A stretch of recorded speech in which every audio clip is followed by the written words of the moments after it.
to Nukkle HeDD Comics Tuesday. It's fucking Tuesday. We got Lay in the building. We got Cap in the building. Cabs can't make it tonight, but he's here in spirit. On Lay. My man, just chilling, brother, chilling. What's up, Cap? How you doing? Doing pretty good. Is that and the father goes shamefully? That's my son.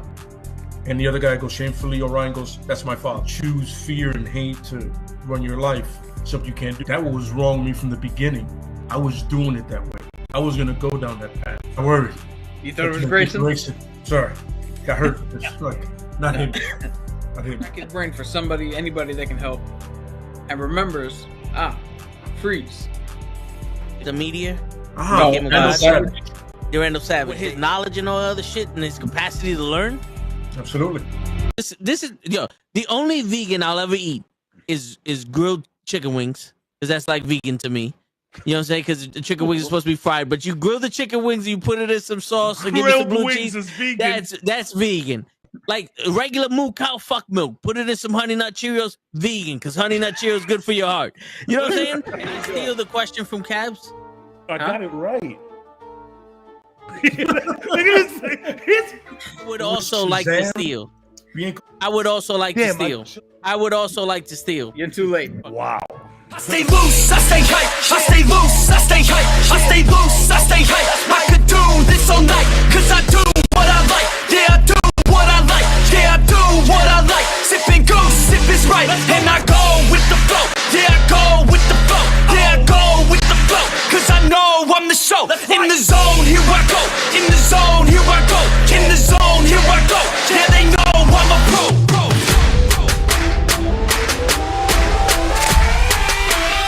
Let's go, let's go!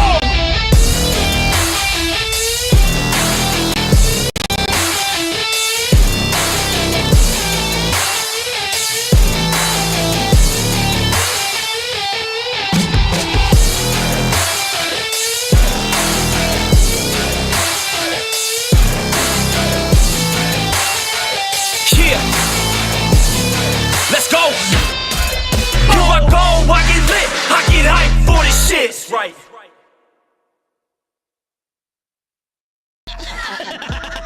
Word. He be like, I got a left elbow and a right elbow. I can break your face with an any elbow. Make sure that you get elbowed in your elbow with an elbow. Got the arm ball, get the phone ball, get around with the arm with the bomb ball. Daddy's gonna take you to Jersey Shore. Yo. What's going on, everybody? It is the fucking Nukkle HeDD Comics. It's Tuesday. What's going on? We got Kaz, we got Cap. Cap is having some technical difficulties. What's going on, Cavs? How you doing, brother? Not much. Pumped. We had some really nice Marvel news that we are going to get into. Normal guy, always here on time, super punctual. Love you, man. Thank you so much for being here. We are post week 1 of the NFL football season. Fantasy football is already chaotic. It's already messy, and I wouldn't want it any other way. We got a fun one today. Getting ready for that. Hell yeah. Shit, man. What's up with you, kid? Tell us about the room, please. All right. So as you noticed, I gotta transfer the pictures I have over there to over here. If I don't see the 1-800-FACTS next episode, I'm flying over to New York and I'm putting it up myself. I hear you. So, man, I had to rearrange the room, man. I was talking to Kenny on Friday, during the Tour and the show, and I was talking about how I ain't got that much room to work out and all that other stuff. And Kenny's like, yo, why don't we hold each other accountable? And I said, you know what? I wanted to get a treadmill. I was like, if I move the printer, I have enough room for a treadmill. Then I'm looking and I'm like, if I move the printer, I'll have enough room, but it still be just as cluttered. So it's like, I started taking measurements and I'm like, what if I move this over here, move that over there, move this over here? And I got way more room than I need right now. So I'm able to do shit. That's awesome. And clearing out your space and rearranging things, it's a good helps towards having a rough day, maybe a little depression, keeps you balanced. It's a nice way to just not only reorganize the room, but potentially reorganize a few things in life. Believe it or not, just rearranging your space feeling the new vibe, it could help out tremendously. So I encourage, if you keep looking at your room and you're like, what the fuck? Just try to rearrange some stuff, man. That it helps out a lot. Yeah, man. It feels like I'm in a new room. So Right? yeah. So it does help out a lot, man. The Zen is getting here. You know what I'm saying? It's getting there. But shit. Cap, like I said, Cap's having some technical difficulties. We're gonna see what's up with him. He's definitely here though. He's We in the just building. gotta- Don't worry. yeah, Don't yeah, worry. He's yeah. here. He's here. We got Oh, hey. we got a question today. There he is. What's going Yeah. on, Cap? I gotta go on my phone. So What about the other laptop I gave you? first I gotta figure out where to plug it in, and then I don't even know how to get into that shit. You sound and look great though. No, yo, let me put this out here. I'm on the fucking Google Pixel right now, right? Nobody in the world buy a fucking Surface Pro. Surface Pro is fucking trash. They overheat with doing nothing. They have fucking problems every other fucking day. The Surface Pro was the worst fucking thing I've ever bought in my life. They're gonna come on the stream. Thank you so much for your review of our Surface Pro. Please DM us so that we can help you out. By the way, a crazy thunderstorm outside right now. If y'all hear it, I'm sorry. You might see some little lightning rays, and if I completely just disconnect, that's Miami problems. I will reconnect back in 2 minutes. I promise. Yo, this morning I woke up and I'm like, yo, what the fuck? Like, I thought they were bowling upstairs, and I was like, oh no, that's thunder. I was like, oh shit. You gotta get used to that shit. Thunder Word. here is wild. Give me a sec. All right, Microsoft is about to shut down this whole stream. Yo, fuck Microsoft. Word. All right, Cap. I can still hear you. I don't know if Caps can still hear you, but go ahead. Keep ranting about Microsoft real quick. Keep ranting about this? Yeah. Yeah. Every other fucking week I got a problem with this shit. I got full internet connection, no fucking service. Like, it's not even fucking, not one part of it has any fucking connection to shit. But yet I'm on my phone. Your Pixel's crushing it right now. Crushing it. If I can figure out how to change the orientation of the camera. What's up, Ken? What's up, Pro? How y'all boys doing? I stay loose, I stay hyped. That's what we do here. But you look good. You sound good. Yo, listen, I know people out there give like every phone that isn't an iPhone a hard time. Google Pixel, great phone. Yo, this is the most favorite phone I've ever had in my life. It's a great phone, bro. Great phone. When I was working in T-Mobile, we got to. I was never there for the selling of it. Maybe, I'm not sure, but we definitely got to mess around with it. The Google reps, Samsung reps, that'll come all the time and just be like, "Here, have this phone." And just play around with it. Google Pixel, very nice phone. Yeah. My favorite function of this phone is it has what do you call it? I forget what they call it, but it's always listening.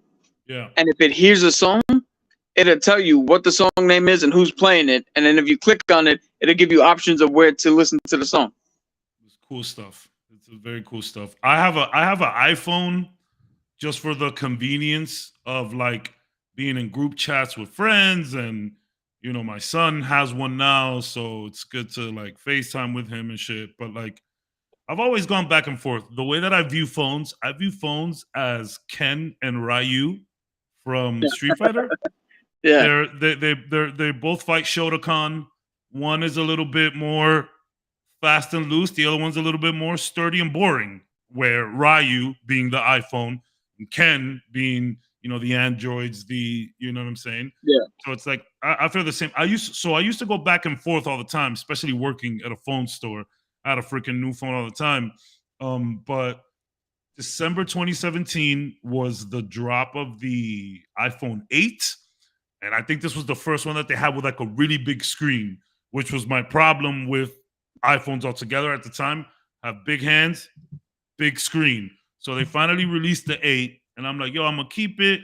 And if I like it, I won't go back to a Galaxy. I was going to get a Note or a Pixel. I was going back and forth. But I just said fuck it. It's just mad convenient just to have it. Yeah, dude. The reason I won't get an iPhone is because I don't First off, I don't do the popular shit. Yeah, the no, shit that's the most popular, I stay away from. Yes, I was gonna say that. Yeah.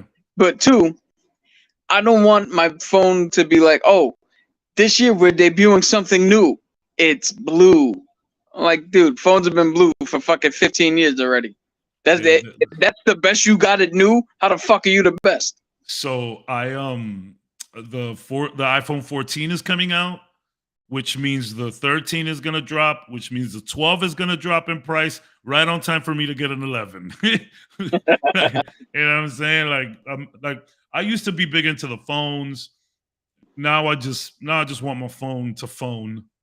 I just you know, let me get on the internet, check some socials, and let me text people. I barely call people. I just don't call people. The person I speak to on the phone the most is probably my mom. Like dead ass. Nah, my boy calls me almost every day. Good. I wish. Well, that's the thing. Like the homies and I, we got a group chat, and we're always on the PS5 on like a with the mics on, and so we talk all the time, which is great because I hate using the phone. I hate talk. I mean, I talk for a living. My job. I'm constantly making calls, so it makes sense. I don't want to come home and keep talking more. But it's just, even before, doing sales and shit. Like I just never enjoyed talking on the phone. Like back in high school and shit, like jonesing on the phone with like my homies or like maybe a girl for like 2-3 hours. Ugh, ugh. Get away. I guess I just don't have that time anymore. I mean, 2-3 hours on the phone. God. I don't think my boy has a. If you ever hear that joke about Stevie Wonder that if you don't cut him off, he'll just talk forever? Yep. Yeah, it's kind of like my boy sometimes. It's good to stay in touch. Your boy is in the States, in New York or somewhere else? He's like a 10-minute drive from where I live. I love that. He's just like, yo, I'm walking the dog, so I just hit you up. But yeah, that's cool, man. But that's awesome. I mean, we do have a lot to talk about. We play D&D together. We're now in the fantasy football league together. Like it's a bunch of stuff. It's not just calling for no reason. Okay, fuck it. While we wait for Toe, it's funny enough. I wore a sports shirt today. It's not a sports shirt. It's just those old Tiger Electronic, things. But let's do like, what's your fantasy team looking like? And did you take a victory week 1? Oh, a heartbreaker. I lost by 4 because my top running back went out with a rib injury. My top wide receiver went out with a concussion. And my other wide receiver went out with an injury. I had 3 players with an injury and only lost by 4 points. Damn, so that other person didn't have a great day either. So that's Kamara, T. Higgins, and... Oh, yeah, how'd you know? Sir, I've been playing fantasy football for 2 decades.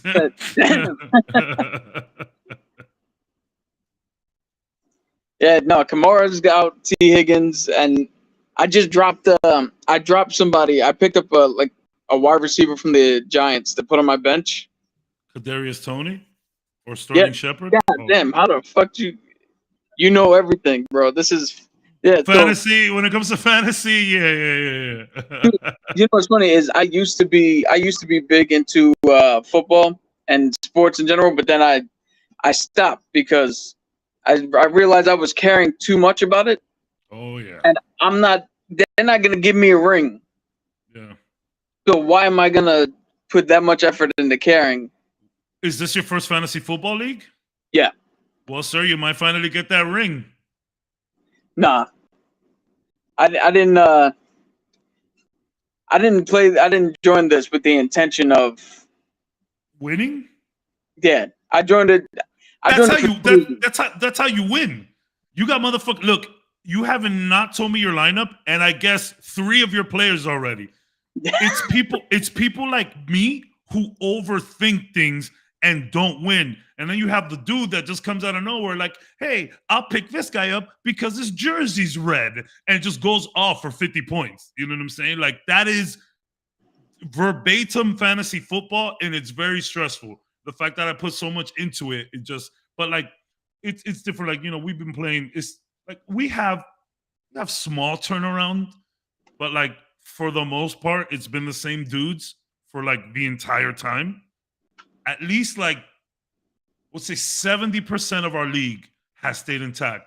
And then we just rotate new dudes every other, like, you know, years or so. The current roster we have has been like this for 3 years already. We have not moved or invited anybody else, which is fantastic. This is the 3rd year that we've done that. But like, I love fantasy football. Yo, on Sundays, just get together with the guys. You know, we're on the Discord all day long, just watching games. We are fanatics. Yep. When Toe gets back on, you gotta ask how mad I was. I was like, "Do you motherfucker or not?" I can't do it. I'd be tight. That's a heartbreaker. Can you guess? Because like I said, I only lost by 4. Can you guess who my biggest fucking star was? What was your pick overall? It was my first round pick. My number one pick. That's what I'm saying. What number pick did you have? What round? I picked 3. I was 3rd. 3rd. So, this is so Cooper Kupp? No. Saquon Barkley. I wanted to say Saquon because you're a New Yorker, but you could have gotten Saquon on the way down. Like, you could have probably got him on the way back. But you're playing in a New York league. You got to take Saquon before someone else takes him. I get it. I get that. So, in my draft, and we drafted. So we've been playing for a long time. And I'm sorry, everybody, by the way. I know this is a comic book podcast. We're having some technical difficulties. I'm almost on. I called the IT guy, and he said, I'm almost on. We're killing a little time. So we drafted. So, you know, when you've been playing fantasy football for so long, like, you got to switch things up a bit. So this year we did kind of what I like to call an Armageddon league, where we drafted our players really early, you know, hoping that there would be injuries that we would have to deal with just to spice things up a little bit, right? Yeah. And so I've studied my roster the entire offseason from the minute we drafted to now when we're starting the league. And my one mistake, I got Justin Jefferson in the 1st round, who was the number 1 wide receiver in the league so far. Then on my way back, I had a choice between Alvin Kamara and Saquon Barkley. Now, Saquon's had a few injuries in his past, but the dude is 25 years old. He could still burn, you know? So I was like, we play in a PPR league, which PPR leagues, points per reception, is very standard now. But back when we started playing, no, they didn't have that. So I tried to chase Alvin Kamara's, you know, receiving work. And I skipped on Saquon. The minute I clicked Alvin Kamara, Saquon went the next round. And I just knew it. I was like, man, John, I think you blew it on that one. Now it's just week 1. There's no reason to get hyped up. And I had a great week 1. But man, I am nervous about how this is gonna play out because Kamara got some rib issues now. And dude, Michael Thomas is back. I was able to get both of them though. That's so you went Saquon Kamara. Yeah. With the 3rd. And the only thing I pretty much got the team that I was looking for. The only thing I didn't get was my fucking quarterback. Who'd you want and who'd you end up with? I wanted I keep getting him and somebody else mixed up. I wanted the kid out of San Diego. Oh, that's why I have Justin Herbert. Damn, son, we got the same damn team. Yeah. I wound up with the dude from Arizona. Kyler. He's that's the one. That's like one of the 3 quarterbacks I didn't want to fucking take, but he was best on the board. Yeah, I mean, and you probably got him like a little later on, so it's fine. But, Normal guys. I mean, I got a good backup though. Good. Good. I Josh. got David Carr. Okay, perfect. And he'll have his up and down weeks, but he's going to look good with Devontae Adams over there. Normal Guy says Josh Allen and Justin Jefferson won my fantasy game. Yeah, no kidding. No kidding. That's probably the best combo you could have had up next to Mahomes and Jefferson. Facts.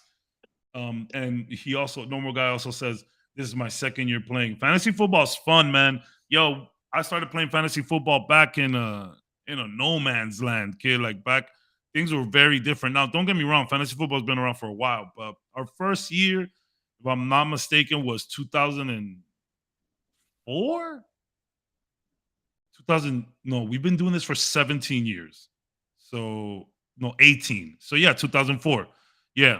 And shit was totally different now, but I don't know, bro. Like and this year we were clamoring like more than ever to like let's get to football already. Like, no, we're nuts about this shit. Like, we're thinking of doing like a Vegas trip so that we could draft our team out in Vegas. Some wild stuff. We're doing the league stuff. Normal Guy, have you ever watched The League? It's a fantasy football show about 5 middle-aged men. My boy told me to watch it in the lead up to playing, but I didn't get a chance to. When the season rolls around, it's nothing but The League for me.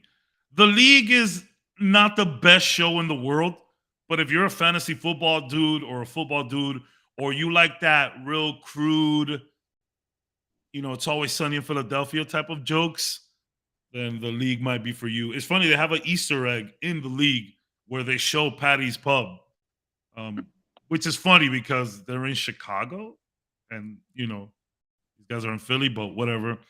But the League is very fun show. Yeah, he could have franchised it. Yeah. The League is very fun. It's very crude. It's very dark humor. A lot of racist, that kind of shit, But it's funny. The first season is... So these guys actually try to do something pretty interesting. They tried to make a fantasy football show live with the current fantasy year. That proved to be a little too difficult for them. So I was like, fuck it. We'll just try our hardest to throw some little nuggets in there, but they just said, we can't do that. So the second season got a lot better than the first one, for sure. Not, like I was saying before, that I didn't join to win. I joined for two reasons. One, to bolster the number from my boy, because he really wanted to do it, so I joined in. And two, to kind of help him make it enjoyable for everybody else. Oh, so y'all are D&D in this shit. Yeah. So man, that sounds super fun. So he was like, oh, I want people to talk shit. So I talk a mass amount of shit on there. I was like, yo, let's do other, I'm the guy who tries to bring everybody in. I was like, yo, this shit's fun. Let's do that, blah, blah, blah. That's cool, man. That's dope. Right. I'm going to get off right now. I'm going to head into Toe's room, and we're going to stream from there. So I'll be on 2 seconds. All right. Everybody, welcome to my podcast. I've been dying to get rid of these fools. I finally did it. Ha, ha, ha, ha. I hope they're not listening. Yeah, guys, sorry, we're having some technical difficulties here. So we're killing time like we do when these things happen. We started talking fantasy football. We will get into Disney. We will get into the D23 weekend. We will get into Secret Invasion, which is my surprise of all D23. I kind of wasn't really looking at that show like that. But for now, we'll talk some football. I had the craziest week one. It was back and forth the entire time. Well, he had Cooper Kupp on Thursday. So I started down. The Sunday 1:00 game started. I was down. Then the afternoon game started, the 4:25 games, and I had Justin Herbert and Justin Jefferson. Oh, shit. I didn't even know that I did that. the two Justins that'll bring me to victory. Hey, I'm not mad at that. I'm not mad at that at all. But yeah. And then I ended up at the end of those games, we ended up like tied 159. And then he had Zeke and I had Dalton Schultz. So chat, y'all know what happened. Had a exciting but nerve-wracking week one. Very nerve-wracking.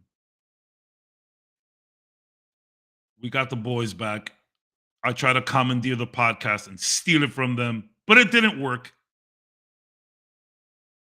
Muted. I think you muted. So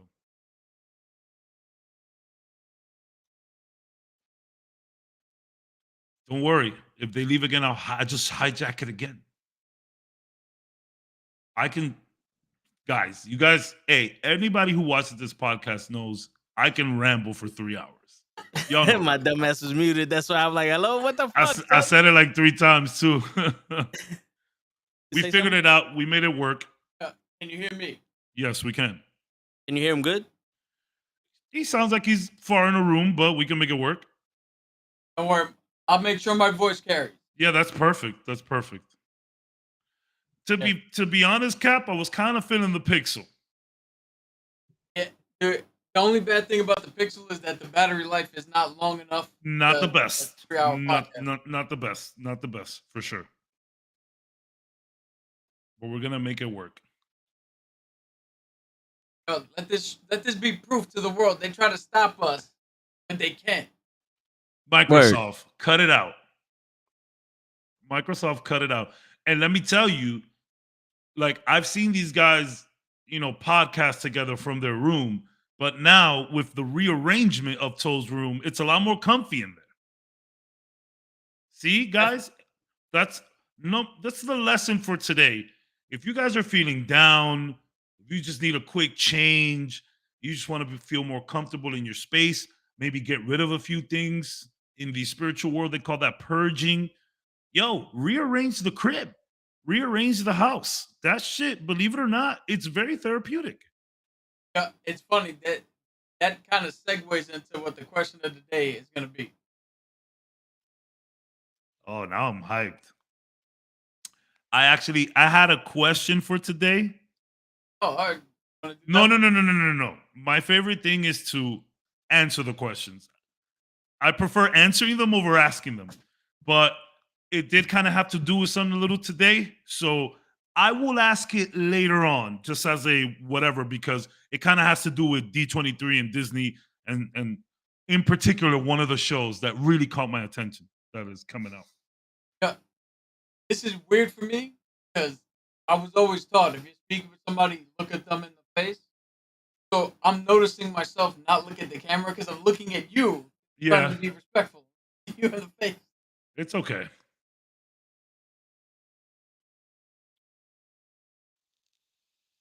All right, so you said you wanted to do the question later? Well, no. Because I had a question for today, but not like a real one. Like it's just something fun that I thought about, but it has to do more with a certain show that we'll talk about later. I'm pretty sure we will.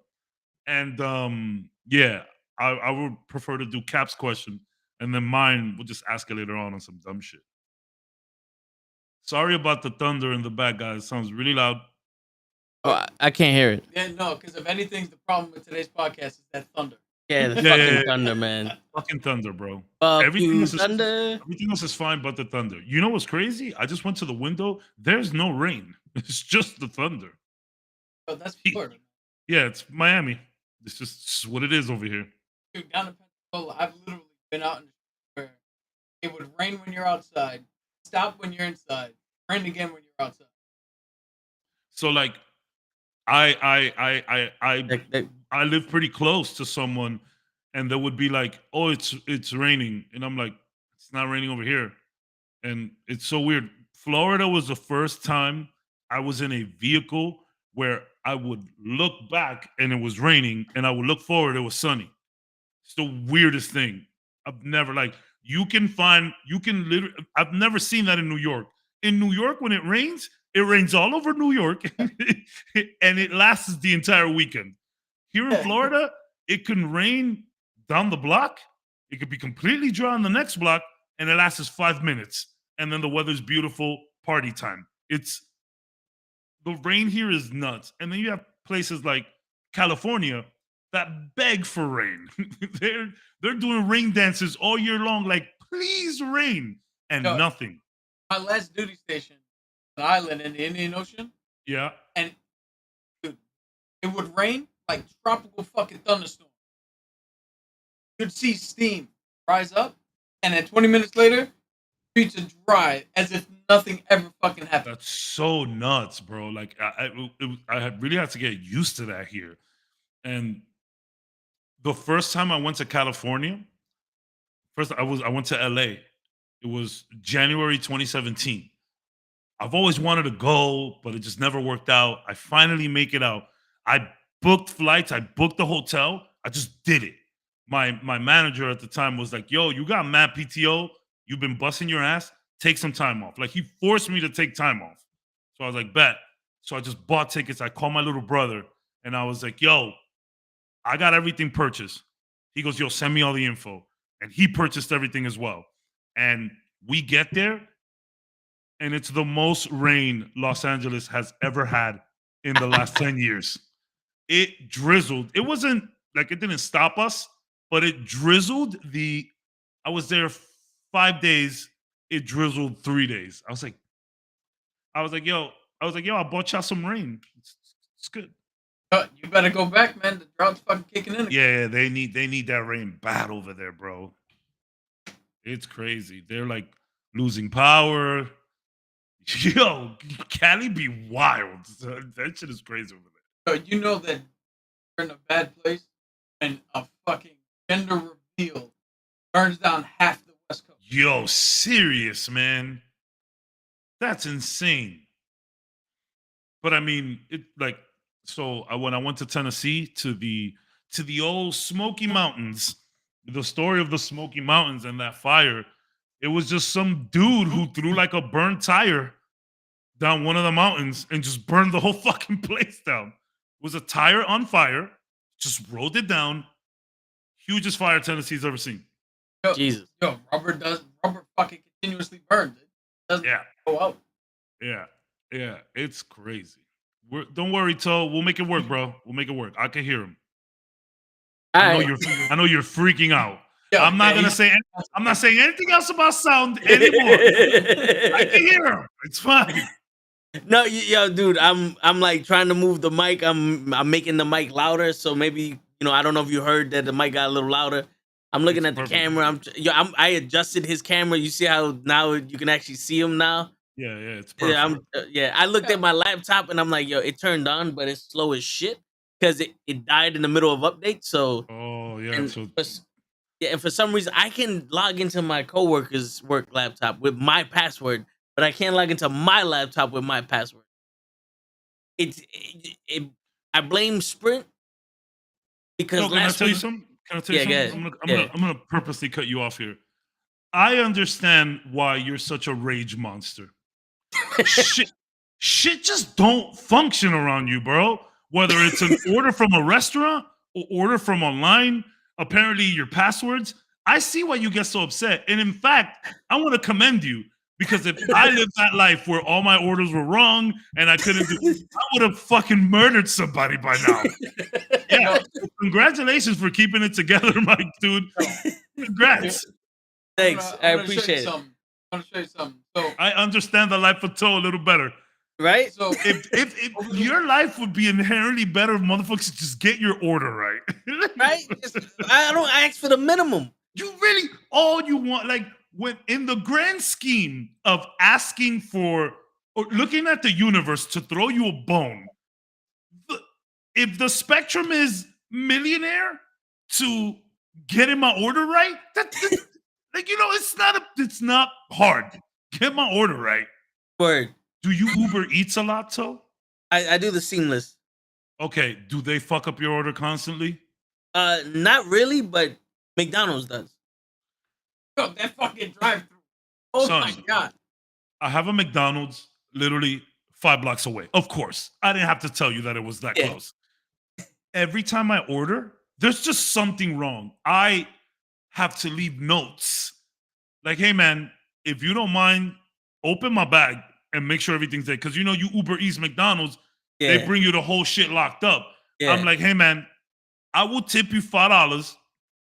Open my bag, make sure everything is there. Like 10% of people do it. But like McDonald's, and yo, we spoke about this, the nuggets. Yeah. If I order nuggets, give me sauce. Even if you don't get the right sauce, just give me a sauce. I'll make it work. You can give me that. You can give me that hot mustard garbage. Just at the very least, I know you tried. Yeah. But no sauce on an order with nuggets. A 20-piece at that. Because I ain't a bitch. I ain't ordering 10s. It's Word, 20. yeah, fuck It's that. 20s are better out here. 10 is You know the what I mean? kids' meal. Yeah, yeah. Yo, the Uber Eats down there, the McDonald's right there, they have a special. Y'all might have it on your Uber Eats. If you spend 15, you get a chicken nugget meal, 10 nuggets. Yeah, so if you order 15 bucks worth, they just throw you a regular 10-piece nugget meal, and you could upgrade the nuggets too to a 20 spot. Shit. I was fucking Come back. juggling. I was juggling chicken nuggets the other day, son. Yeah, Nice. yeah. So, you know what I hate the most? I hate the most when I'm like, yo, let me get a large number 1. All right, pull up to the window. They hand me a medium Coke. Like, no. Because the fucking meal is large. You don't enlarge the burger. Yeah, The yeah. drink's the shit that gets big. Yeah. The other day we went to the drive-thru and they have this thing where you get for $10 you get a 20-piece, a large fry, and a large Coke. Right? Not bad. So I ordered that and a large number 1. I go to the drive-thru, I check the meal, and I'm like, there's only 1 fry in here. He goes, okay. He gives me a small fry. I said, no, what are you doing? I'm supposed to get another large fry. He goes, for what? I said, we got the 20-piece. For the meal. Yeah, I was like, we got the 20-piece meal. He goes, that's what I gave you. I said, I also got a large number 1. That's where the other drink came. You gave me 2 large drinks and 1 large fry. I don't know what's going on here. Like Yeah. if you forget something, that's one thing. But like, you gotta know your meals. Yeah, there's a If I screen. order a pie, if I order an apple pie, and you forget that, all right. But if I order a meal and you give me a Coke and you give me the burger, you know what I'm saying? That shit, that's day 1 stuff. Yeah. Yeah. These are the motherfuckers asking for $20 an hour. No Word. offense, McDonald's. I know shit is rough, but dude, fuck you want $20 an hour for? Yo, there was one time I ordered off of Seamless McDonald's. This is when you was at work. And I ordered large number 1 like always. Big With a Mac? That's a fucking- Mac, right? Yeah, Big Mac. With a fucking vanilla ice cream. The motherfuckers sent the note saying we didn't have ice cream, so we gave you a fucking latte. I said, how does that equate? It's not even cold. You gave me a hot coffee. It was hot. Yeah, it wasn't like an ice coffee. It was a hot coffee. I said, what? Where did you get the balls Yo, to go? He wants ice cream. Give him coffee. Because obviously I ordered coffee flavored fucking ice cream. I don't know who the fuck did this shit. I have a question for you. Would you have felt more disrespected with the coffee, or if they would have just put whipped cream in a cup and gave it to you? At least it would have looked like the fucking. Yo, you would have scooped that and you would have been furious. Oh, That yeah. would have fucked around and made you drive over there. Yo, dude, I went in the app. Yeah, and on Seamless, you could go in the app and you could say that parts of your order was messed up or like the whole thing. And I said, I'm missing my whole fucking order. And they refunded me my money. I was like, no. I would have preferred if you said, we didn't have ice cream. Sorry. Here's the piece back. Yeah, you know, like, or we didn't have ice cream, go on the app and say that you're missing ice cream and we'll refund you. Yeah. Or maybe one of those slushy shits. At least it's cold. Joe, a slushy makes the most sense. Yeah. It makes the most sense. Now, Or if you, like you said, if you're gonna do a coffee, make it a fucking iced coffee. at least something cold. Yeah. You couldn't throw me a milkshake? I mean, I guess if there's no ice cream, there's no milkshake. I guess that makes sense. At this point, McDonald's should just have somebody who runs 2 places to get ice cream. If your For real. machine's never gonna fucking work, have somebody go out to some place that will work and fucking bring it in. Somebody build a shack next to every McDonald's that just focuses on ice cream.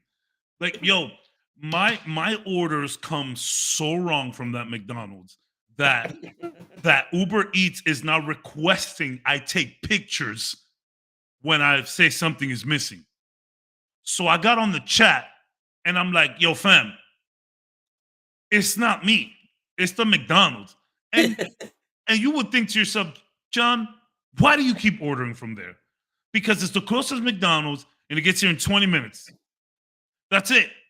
There's no other way around that. And I do respect the Uber drivers that'll hit you up like, yo, bro, they don't got your thing here. And it's like, now that McDonald's does that, the closed bag, you don't know. Yeah. So McDonald's, they don't give a fuck. They'll just send your order out there. And the guy grabs you, and that's it. No one's the wiser except McDonald's. Yeah. You're not getting $20 an hour, fam. Like, you're not. I understand that your life is a little bit more difficult now because Uber Eats. I can only imagine that complicates things. I get that. But, fam, if I order nuggets, grab a sauce. Sometimes they don't even put ketchup in there. Yo, dude, there's a couple of times I order a fucking drink. I open up the bag and there's no straw. I'm like, what? Am I supposed to drink this like I'm a fucking savage? You fucking, like how fucking stone cold. Yeah, like what the fuck is this? Like, your ice in McDonald's is not meant to be drinking like it's a regular fucking cup. You can't get the drink don't come out. Yeah. It's like, yo, because that ice like glues to your teeth because it's a fucking like it's a semi-spheres type shit. So it goes straight to your teeth and it goes straight to your gums. So you're getting frozen gums while you're drinking. It's not enjoyable. It's not at all. Like, I appreciate the ice to get the drink cold, but don't freeze my mouth. And this has been Ice Science with Toe Tap. You fool! Like, bruh, it's just McDonald's is frustrating. McDonald's is very frustrating, but yo, get this. The one time I go to a different McDonald's, and I'm like, yo, let me get a vanilla cone. I was like, all right. I was like, oh, finally, you got fucking ice cream. My man comes out with this. The cone is this big with that much ice cream, and I'm sitting there, I'm looking at him. I was like, I appreciate it. My man's like, yo, thanks, bro. I appreciate it. I'm like, I'm in a car, like, let's think for a second, my nigga. Yeah, like, I'm looking like I'm sucking on the only white dildo, like, motherfucker drive behind me, I'm like, it's ice cream. Like, what the fuck is going on here? It's ice cream. I promise y'all, we're gonna talk about Marvel shortly. Yeah, yo, that's my thing. Yo, we would never get away with, oh, well, you know, life got harder, so you can fuck up your job. No, you're still expected to do the minimum. Give me my fries, give me the right drink, and the fucking order I gave you. I'm not asking for extra fucking for 20,000 packs of barbecue sauce. I'm not asking you to go kill the fucking cow in the wild on some predator shit. You know, like, I'm just asking for what the picture shows on the menu. Pull the patty out of the microwave, put it in the patty straight. I don't want one patty halfway off the fucking sandwich and all my secret sauces in the box. You know, I don't want a dipping sauce. I want the sauce on the burger. I don't want the entire North American fucking landscape of lettuce on my burger either. You know what I'm saying? Hit the cheese on top of the patty, because you know how sometimes the cheese be like, it be off. It be like the cheese is on the box. The cheese is under your burger. I've seen that before. Yeah, the cheese never melts when it's on the burger, but when it's on the box, it's melted on there. It's stuck there. It's stuck there. It's like where, what is this? M&Ms? It don't That shit melt is- in the it's- burger. It melts in the box. It's molecules. When they're all together, they're intact. The minute they disband, they just break apart, bro. That's funny. So the other McDonald's. Okay, so it's weird because I tell you, Florida is on an angle. So if you're here, you can't just get here. You have to go around. So it's crazy. There's so much things blocking your way. New York is a grid. Unless like there's some kind of construction or something, I can cut. It's like a maze, but I can go through it. Here, you gotta always go around some shit. So the McDonald's I have right there is just a straight shot to my house. You get out, you make a left, 5 blocks, you're here. That McDonald's sucks. There's another McDonald's. It's technically closer distance-wise, but the drive, you got to drive around a body of water to get here and maybe cut through a highway. It gets here a little later. But man, every time I order from there, it's just perfection. It's like they have someone who actually knows what they're doing. There's multiple sauces. There is multiple straws. Everything is intact. And everything's just fine. And I'm like, yo, great. But it takes a little longer for them to get here. But question for you, when you order a Big Mac, do you add extra meat patties? Nah. It's hard enough to get it without pickles. I don't want to make it any more complicated. You don't want to make it any more complicated. Yeah. So when I order the Big Macs they have that shareable meal. It's 2 Big Macs, 2 medium fries, 20-piece nugget. Shit's like $17. Yeah. So I order that when I'm just feeding really. I'm gonna be a sloth today. You know what I mean? Yeah. And I add meat. It's 2 meat patties. So you got 4 meat patties in that Big Mac. The shit is fantastic. I gotta try that. It's fantastic. And it's like, bro, McDonald's is bugging. It's only like an extra like $1.80 to no, I think it's even less to do that. And bro, I got 2 Big Macs, like fuck 8 patties. You know what I'm saying? It's beautiful. You should try it. You want to hear something crazy? Me and Krills yesterday. Show is like I asked Show like, what do you want for lunch? Because usually we order lunch together. And he goes, I want something healthy. So we're thinking like half a chicken and vegetables. I said, all right, fuck it. So I hit up Krills. It's like, yo, you know where we get half a chicken and vegetables for like cheap or whatever. He goes, I don't know about cheap, but we'll go find out. We went to 4 Spanish restaurants and they were like, that's not a normal lunch. It's $15. I said, for a half a chicken and vegetables, a half a chicken and rice is $8. What kind of vegetables are you giving me? Did Zeus come down and give you this broccoli? Like, I thought vegetables was some shit you grew. We had an abundance of vegetables. Why is it so? Like, I can literally go for $5 and get me a whole, a slice of pizza bigger than my screen for $3, and vegetables. Dude, I'm like, you gotta be out your fucking mind. And the funny thing is, I could buy a whole chicken and 2 sides of vegetables, and it would have been less than if I bought 2 meals. So that's what I was gonna say. That sounds like a supermarket meal to me. Go get the chicken and get a bag of veggies. Yeah. That's why here they have like to be honest, what you guys should have done? You should have gone to Boston Market. I was feed me by that much. They closed down that Boston Market by us. Oh, okay. That shit did not last. It lasted maybe like 8-9 months and gone. But I mean, it sounds to me like I could have just done KFC with maybe the kettle corn or something. We went to the Chinese spot. Okay. Krills almost fucking burnt it down.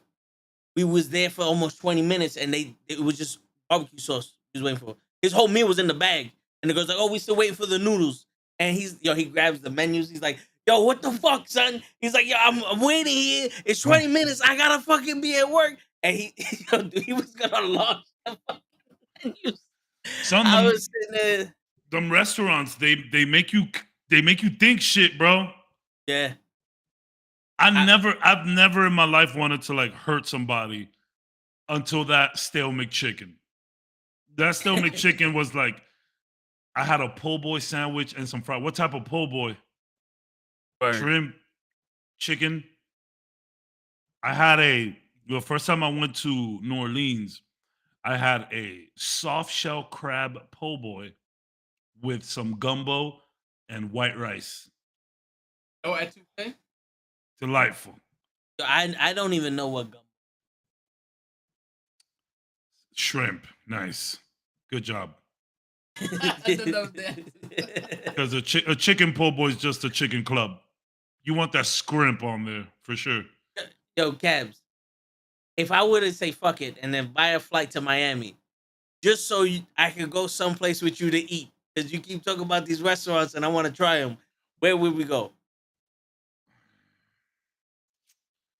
I don't give a shit if it's a fast food joint, if it's an In-N-Out or the Bob's recycled furniture. I would take you to a lot of the Venezuelan little trucks.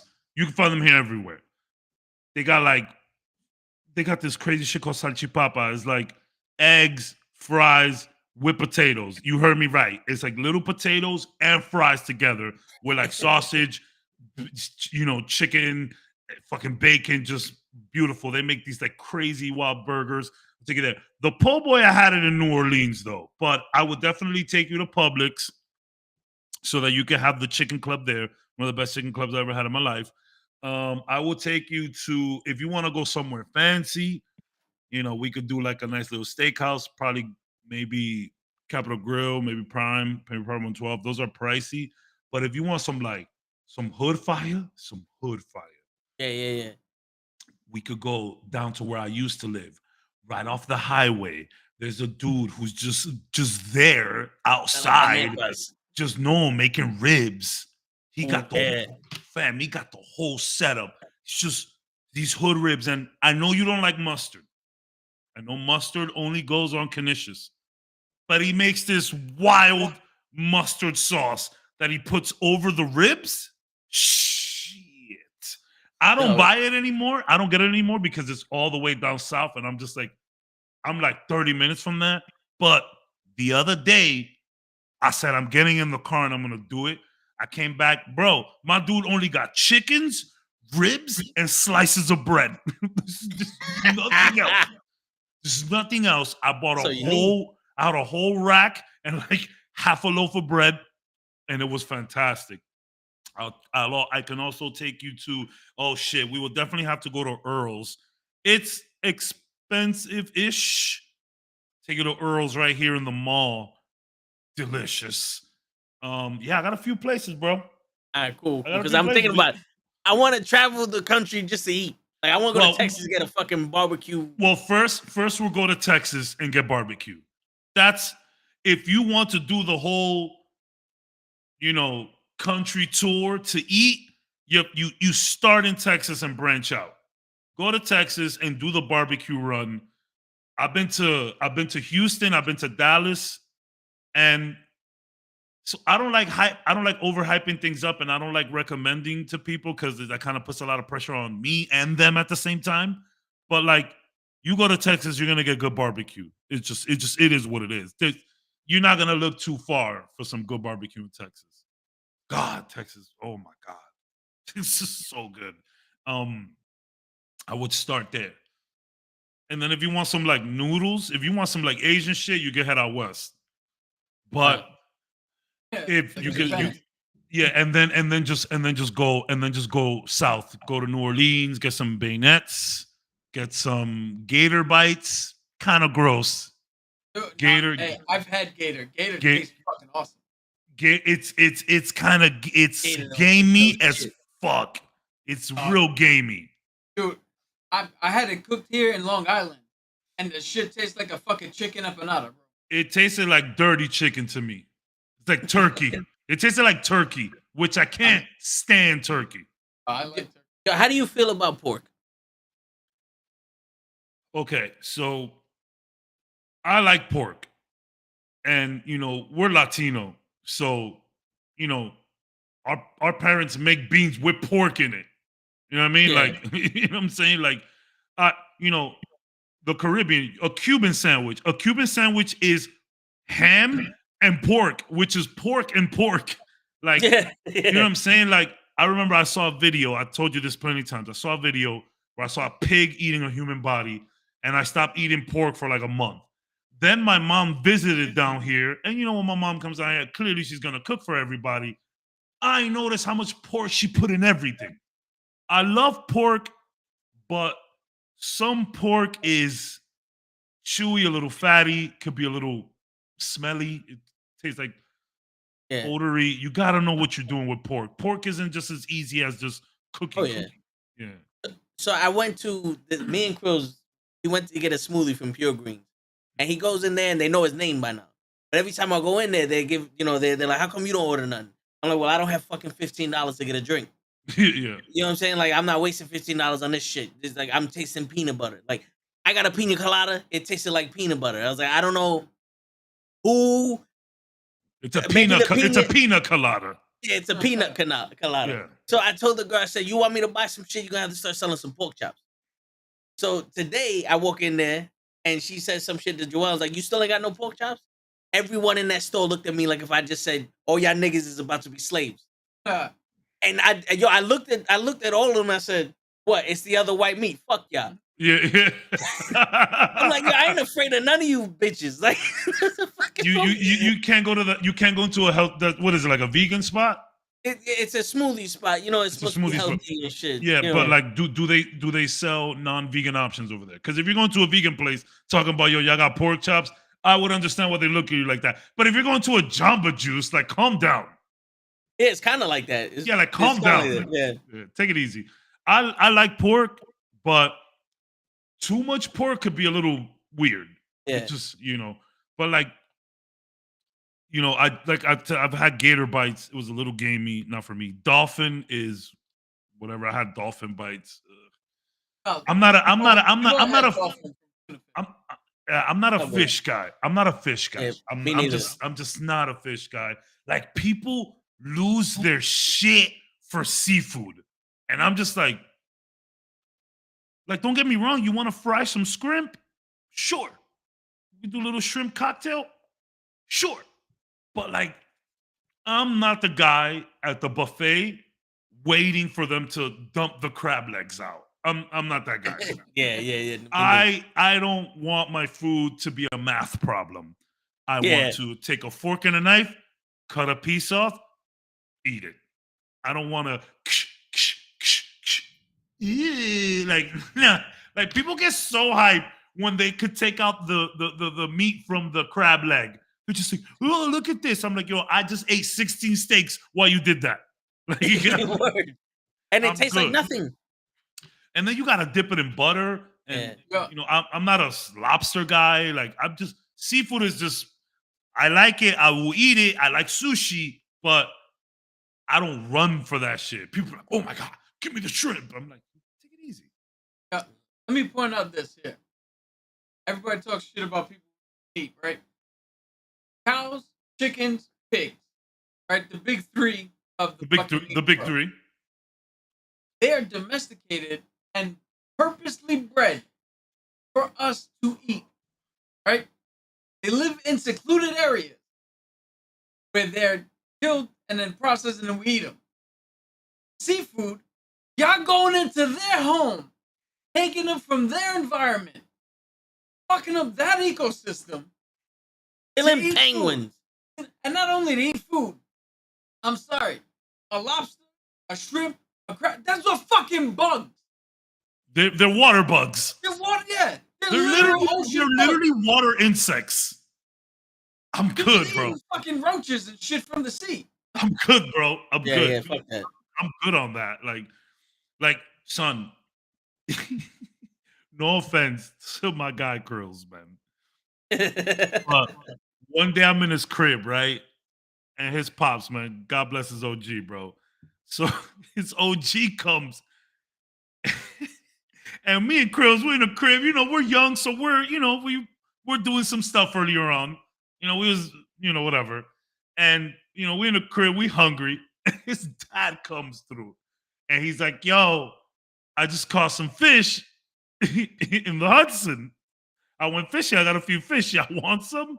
And Krills, he's in his house. Krills can say, no, fuck that. Get out of my face. I'm not in my crib. I am one of those people. I don't deny the food. I'm sorry. I know that's weird.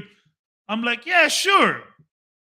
My man comes with just 20 minutes. I feel like he was cooking the fish already. You know what I'm saying? So he comes through like 15 minutes later.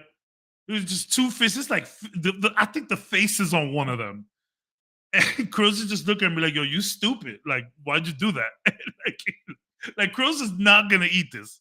So I'm over here like, and I'm like picking at it. I'm like, fuck, bro, what a mistake. And his dad comes, right? He's like, yo, I'm going to teach you how to eat some fucking fish. Yo, I promise on God. He put half the fish in his mouth and just bones come out. And I'm like, oh shit. And like I'm not gonna, fish just don't do it for me. Again, don't get me wrong. You want to fry a lobster, you want some lobster mac and cheese. Hey, I'll fuck up a lobster bisque real quick. But the big three: chicken, beef, pork. You know what I'm saying? And most of the time for me it's just chicken. Chicken is give me the chicken. Like when I had that po' boy in New Orleans, I'm in New Orleans. I'm gonna try the local delicacy for sure. But yeah, I'm not the biggest fish guy. Yeah, I don't do fish at all. So you don't eat shrimp, lobster? I'm gonna need like 85 shrimp. I'm like, cause to me it's like eating popcorn. Like, yeah, 6 of them ain't gonna help me out for sure. All. Yeah, but like, I tried lobster, and I'm the same thing as you. It's like it tastes alright, but I'm not about to do the clap, clap, clap, clap, clap, clap, shoot, clap. Yeah, and I'm good, bro. And I don't want to put in a whole workout's worth of shit for this little bit of crab. Like, fuck that. I'm good on that. And then that shit pisses me off. You go to a buffet, and people are just like lurking around the crab legs. They're doing fucking musical chairs, going around the whole thing until the little Asian man comes out with the fucking crab legs. Like, bro, chill. Word. Bro, they drop crab legs gone immediately. I'm like, first of all, this is a buffet. You paid $8 for all you can eat here. You sure you want them crab legs? That's number one. Now, granted, you can say the same thing about what I'm eating, but fish and chicken, beef, there's a lot of differences here. Cheap seafood will fuck you up quicker than uncooked chicken. Uncooked chicken will send you to the toilet. You might have to, not eat for a couple of days. But dirty seafood can kill you. Especially with steak, like cheap steak is just tough. It's just tough. But you chew it longer. You'll be all right. You'll be all right. Yeah. Like you eat some dirty shrimp, some dirty, gas station shrimp. You might regret that. Like I would rather have a gas station hot dog before I have a gas station shrimp. Word. Anytime. I don't want to throw out any names, right? But crab and seafood of that nature, the crustaceans, are messy as shit. And I hate being around people that crack and the juice hits you and flinging shit around. And people eat shit, you gotta cover your soda and your drink to make sure not. Like, yo, what the fuck are we doing? We're not we're not in caves anymore. Yeah, for real. I say though, people go to those crab boils. First of all, you giving me my food in a bag. What? Yes, I understand that, Five Guys gives you your fries in a brown bag. But these motherfuckers literally come out with a plastic bag full of crawfish, and crawfish is the biggest waste of time.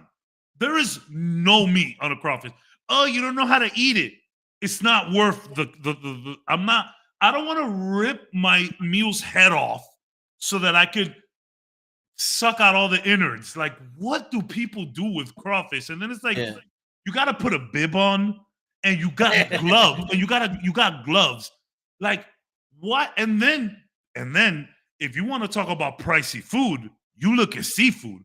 Those crab boils, that's $75 to $100 for a bag of a few potatoes, 2 corns, and God knows how much meat is in there. That shit is ridiculous. Yeah. I'm not a fan. Not a fan. Not the biggest fan. I will eat it, and I do like sushi, but dude, like, tuna is fine. Even tuna that you put on a sandwich, and also tuna that like seared tuna that you just eat sushi style. That's fine. But I promise we're gonna talk about Marvel. I promise.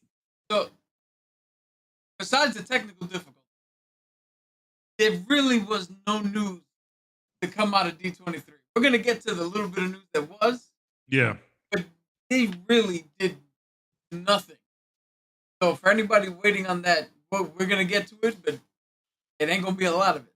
Yeah, but Like we can definitely. there was reviews, and we got a trailer. We got one trailer for Secret Invasion. Did you get anything else? Well, I mean, we got Star Wars trailers too for Mandalorian. Yes. And for the Jedi animated show. There's a teaser trailer for the Little Mermaid. And there's also a trailer for Werewolf by Night. Yes. Okay, that's the other one that I was thinking about. But the thing is, like, the news cycle and the announcements were so light that they announced Armored Wars again, Ironheart again. Yeah. Got a director for the Fantastic Four, but not cast. We got the Thunderbolt cast, which the Thunderbolt. Which everyone kind of nailed already. I think the biggest surprise was Buck. Well, I think one of you guys mentioned Bucky potentially being there. I think you mentioned it. I don't know if it was me, but I don't think any of us mentioned Red Guardian, though, which was a nice surprise. But also not really a surprise, though, right? Like, you know what I mean? Who else they got? You know what I'm saying? And, like, the surprise is that Zemo wasn't there, which I have theories about. Yeah, I have theories about. Yeah, for sure. I want, like, I said this to Len in the chat earlier. I want some kind of like quick 20 to 30 minutes of like, break out Zemo out of whatever prison he's in. You do some like prison break shit, like Bucky, like gets himself in trouble, like goes into jail, and there's like this elaborate plan to break out Zemo so that they could go fight the big thing. I would love to see that. I don't know if that's what they'll do, but I would love to see that. When we get to it, I have an idea for Zemo as well. Yeah. Let's do our question. All right. So, ladies and gentlemen, an hour late, but always on time. Question of the day. What is your strongest belief? Whoa. And I guess I'll go first to give you guys time to think. Whoa. Yeah, right? That's so I believe a lot of things, and I believe a lot of things strongly. But I'll do this. One of my strongest beliefs is there are no main characters in life. Everybody is designated a part to play by the universe. I don't believe in God, but by the universe. Everybody has a designated part to play, and they play that part. And my proof is, think you're the main character. Cool. And when you hang out with your friends, you're a side character to them. Whoa. Yeah. It's fucking blowing my mind here, son. Yeah. Holy shit. Look at Toe. Toe's like, my hair hurts. So, like, I hang out with my boys. I'm the fucking clown. I'm the guy who's going to say the dumbest shit to get everybody to laugh. I'm the guy who doesn't take anything serious. I'm not the fucking alpha male. I'm not the leader. I have a specific part to play. And on top of that, it goes levels. When I'm with one friend, I have a role to play. But I'm with a different friend. I have a completely different role to play. And we go through life not as main characters, but as role players. And you play your part, and then that's it. One day, age out of the role, on to whatever else is either afterlife or no afterlife or whatever, and people remember you not truly for who you were, but they actually remember you for the role you played in their life. The better you do, the better the memory. Like my mom, my uncle, my grandmother, all passed. I remember them as people, of course, but I remember more so than not what they imparted on me, why they were in my life, and what they did while they were in my life, roles they played to shape the man I am. So that's my belief there. Wow. Yo. Word. My God. That is wow. Jesus. I did think of one. And I don't know if this is a strong belief or me just kind of being contrarian. You know, I do that sometimes. I've always had a problem with the phrase, you know, life is short. I think whether you technically, right, whether you live 5 years or 55, it's the longest thing you'll do. You know what I'm saying? Yeah. Like, so slow down, you know, there is time. Yeah, like tomorrow things could all go wrong and, you know, something bad may happen. But it's still the longest thing you're ever going to do, right? Like, everything's going to be okay. Like, even if something bad happens, you can move on. And like tomorrow's another day. Like, yeah, like you can make it to 75, you can make it to 5 minutes. It's the longest thing you're ever going to do. So, life is short in the sense of you might not do everything you want to do, but you have so much time. There's you again, it's kind of like fantasy football, right? You have injury prone players who you have to pick up in the first round. And yeah, there's a big possibility that they may get injured. There's a big possibility that something may happen. You never know. But you still got to draft that player in the first round. You have to. You cannot say no to Christian McCaffrey. You cannot pass by Derrick Henry. You got to draft them. So whether you live to 100 or you live to 50, it's the longest thing you ever do from beginning to end. It's the longest thing you're ever going to do. So just take it easy. You know, just live day by day. Because the reality is you got time. No, we're all 30 plus here. You know what I'm saying? You guys have an impactful loss in your life, and it's gonna sting forever. But sounds like she lived an incredible life to me, from what you tell me. And she left an incredible impression, the people around her. So whether she didn't make it to the time where most people make it, she did it up. That's what it sounds like to me. She did it up. She lived every day. She lived every day knowing that, hey, shit's gonna be all right. We're gonna be good. You know, raising kids in New York, that shit ain't easy. Sounds like she did it. Sounds like she did it with a smile on her face every day. Until, you know, y'all got her pissed and she had to throw something at y'all. You feel me? So it's like, Let me tell you right now. My mom had a full life before my dad came around and then we were born. And then even after that, we had a full life with her. yeah. So to Cap's point, you say life is short. Yeah, you didn't make it to see grandkids or anything like that. But she lived 2 lifetimes worth of life. Yeah. You got time. It's gonna be okay. You're gonna get over that thing. You're gonna get over that person. You're gonna find a new job. You're gonna find a new house. Obviously, that doesn't come easy. You gotta put work and focus, of course. but you got time. Gary V is probably my biggest mentor at the moment. I don't know how to say his last name, but the crypto wine, the crypto wine guy. Yeah. He says it all the time. Yeah. He's like, bro, you're 40 years old talking about time is ticking. Gary V has moves planned for when he's 70. Whether he makes it to 70 or not, this whole journey he's been on, it's the longest thing he's ever gonna do. It's gonna be all right, y'all. It's gonna be all right. That's one of my beliefs. Hold up. I gotta. It's okay, man. Thank you. The thing. Yeah. That's a favorite. That's a favorite here. That's a favorite. Yeah.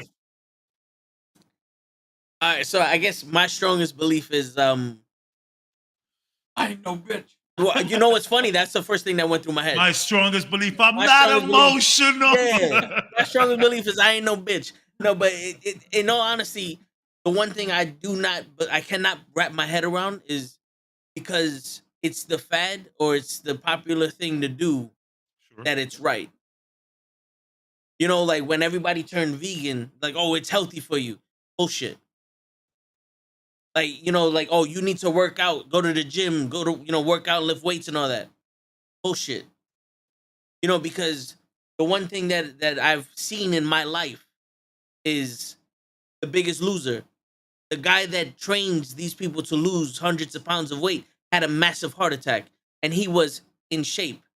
I've seen bodybuilders have He's massive probably doing a lot of attacks. he's probably doing a lot of cocaine though, for but, sure. You know, Yeah. but the thing, but being in shape never combated it. You know what I'm saying? Yeah. It's like no matter what the factors are, going to the gym and doing all this shit doesn't combat health, you know, things. They say all this shit, but to me, it doesn't really. There's no proof when it comes to those things because there's people that like they look at me and they go, "Oh, you're not healthy. Why not? Because I'm 100 pounds over my weight that I'm supposed to be. Some doctor said my height needs to be with this weight. If that was the case, my bones would have collapsed already. You know what I'm saying? But then you have people that are skinny, 8-pack abs. They can run for a marathon. They have fatty livers and their intestines and all that other shit. All their insides is fucked up. They may have a weird metabolism and yeah. Yeah, and when I did research, there's 2 levels of fat. There's an outer layer of fat where you see, you know, it's visible, and then there's an inner layer of fat that goes around your organs. That's the dangerous fat, right? And skinny people can develop that. It's not about the size of the person or, you know, the weight of the person.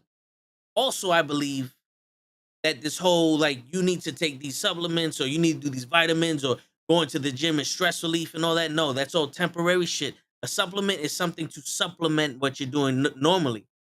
I honestly think that the best way for you to stay healthy is to have one of those lifestyles where you're not stressed all the time. Facts. Because the one thing that will kill you is stress. Facts. When they implant a new body part into you, whether it's a liver or a kidney or a heart, they inject stress into the area to fight off the white blood cells so your body can accept the new organ. They do that. They're injecting stress into you. I believe you. You're a doctor. Yeah, I'm the fucking doctor. You work in the hospital. You work in the hospital. You're a doctor. I don't care if you're cleaning or passing the mail. You're a doctor. You know things more than the average person because you have coworkers. Yeah, and you got a little cold. Hey, try this. I would rather listen to my coworker at a hospital than my coworker at the Burger King. Say that right now. Yeah. And you know, and it's also one of those things. It's like I don't believe the fake it till you make it shit. Like all those sayings, everything that other people tell you to do, I think is bullshit. Just because somebody famous says, "Oh, if you do TikToks 4 times a day, you're gonna be big." Bullshit. If you stick with something long enough, it works because it's the law of averages.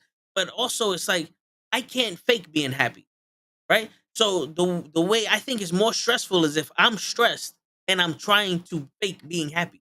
Because now there's 2 levels of stress. Now, I'm neglecting what's stressing me. And 2, I'm putting on this fake facade for other people. So now I'm just painting over graffiti To be Instead of honest, taking not to be fucked up, but that sounds like an equation, like a suicidal equation, in my opinion. yeah. You No, know? yeah, yeah. And this like the whole vegan stuff and everybody's like, oh, you gotta drink water, this, that, and the third. It's like I've seen no. Listen, it You caught whatever me life, when I was yeah, puffing. no, yeah, whatever lifestyle you want to have, you do it. Because I've seen this one dude. He played paddleball. He was 75 years old. He was jacked. He beat the living shit out of me and Victor, and me and Cap, 2-on-1. This was years ago. This is when we was in our teens in paddleball. He beat 75 years old. My man told us he eats whatever the fuck he wants and he smokes Yep. 2 packs of cigarettes a day. Yep. Meanwhile, my uncle, Karate, he's stronger than me.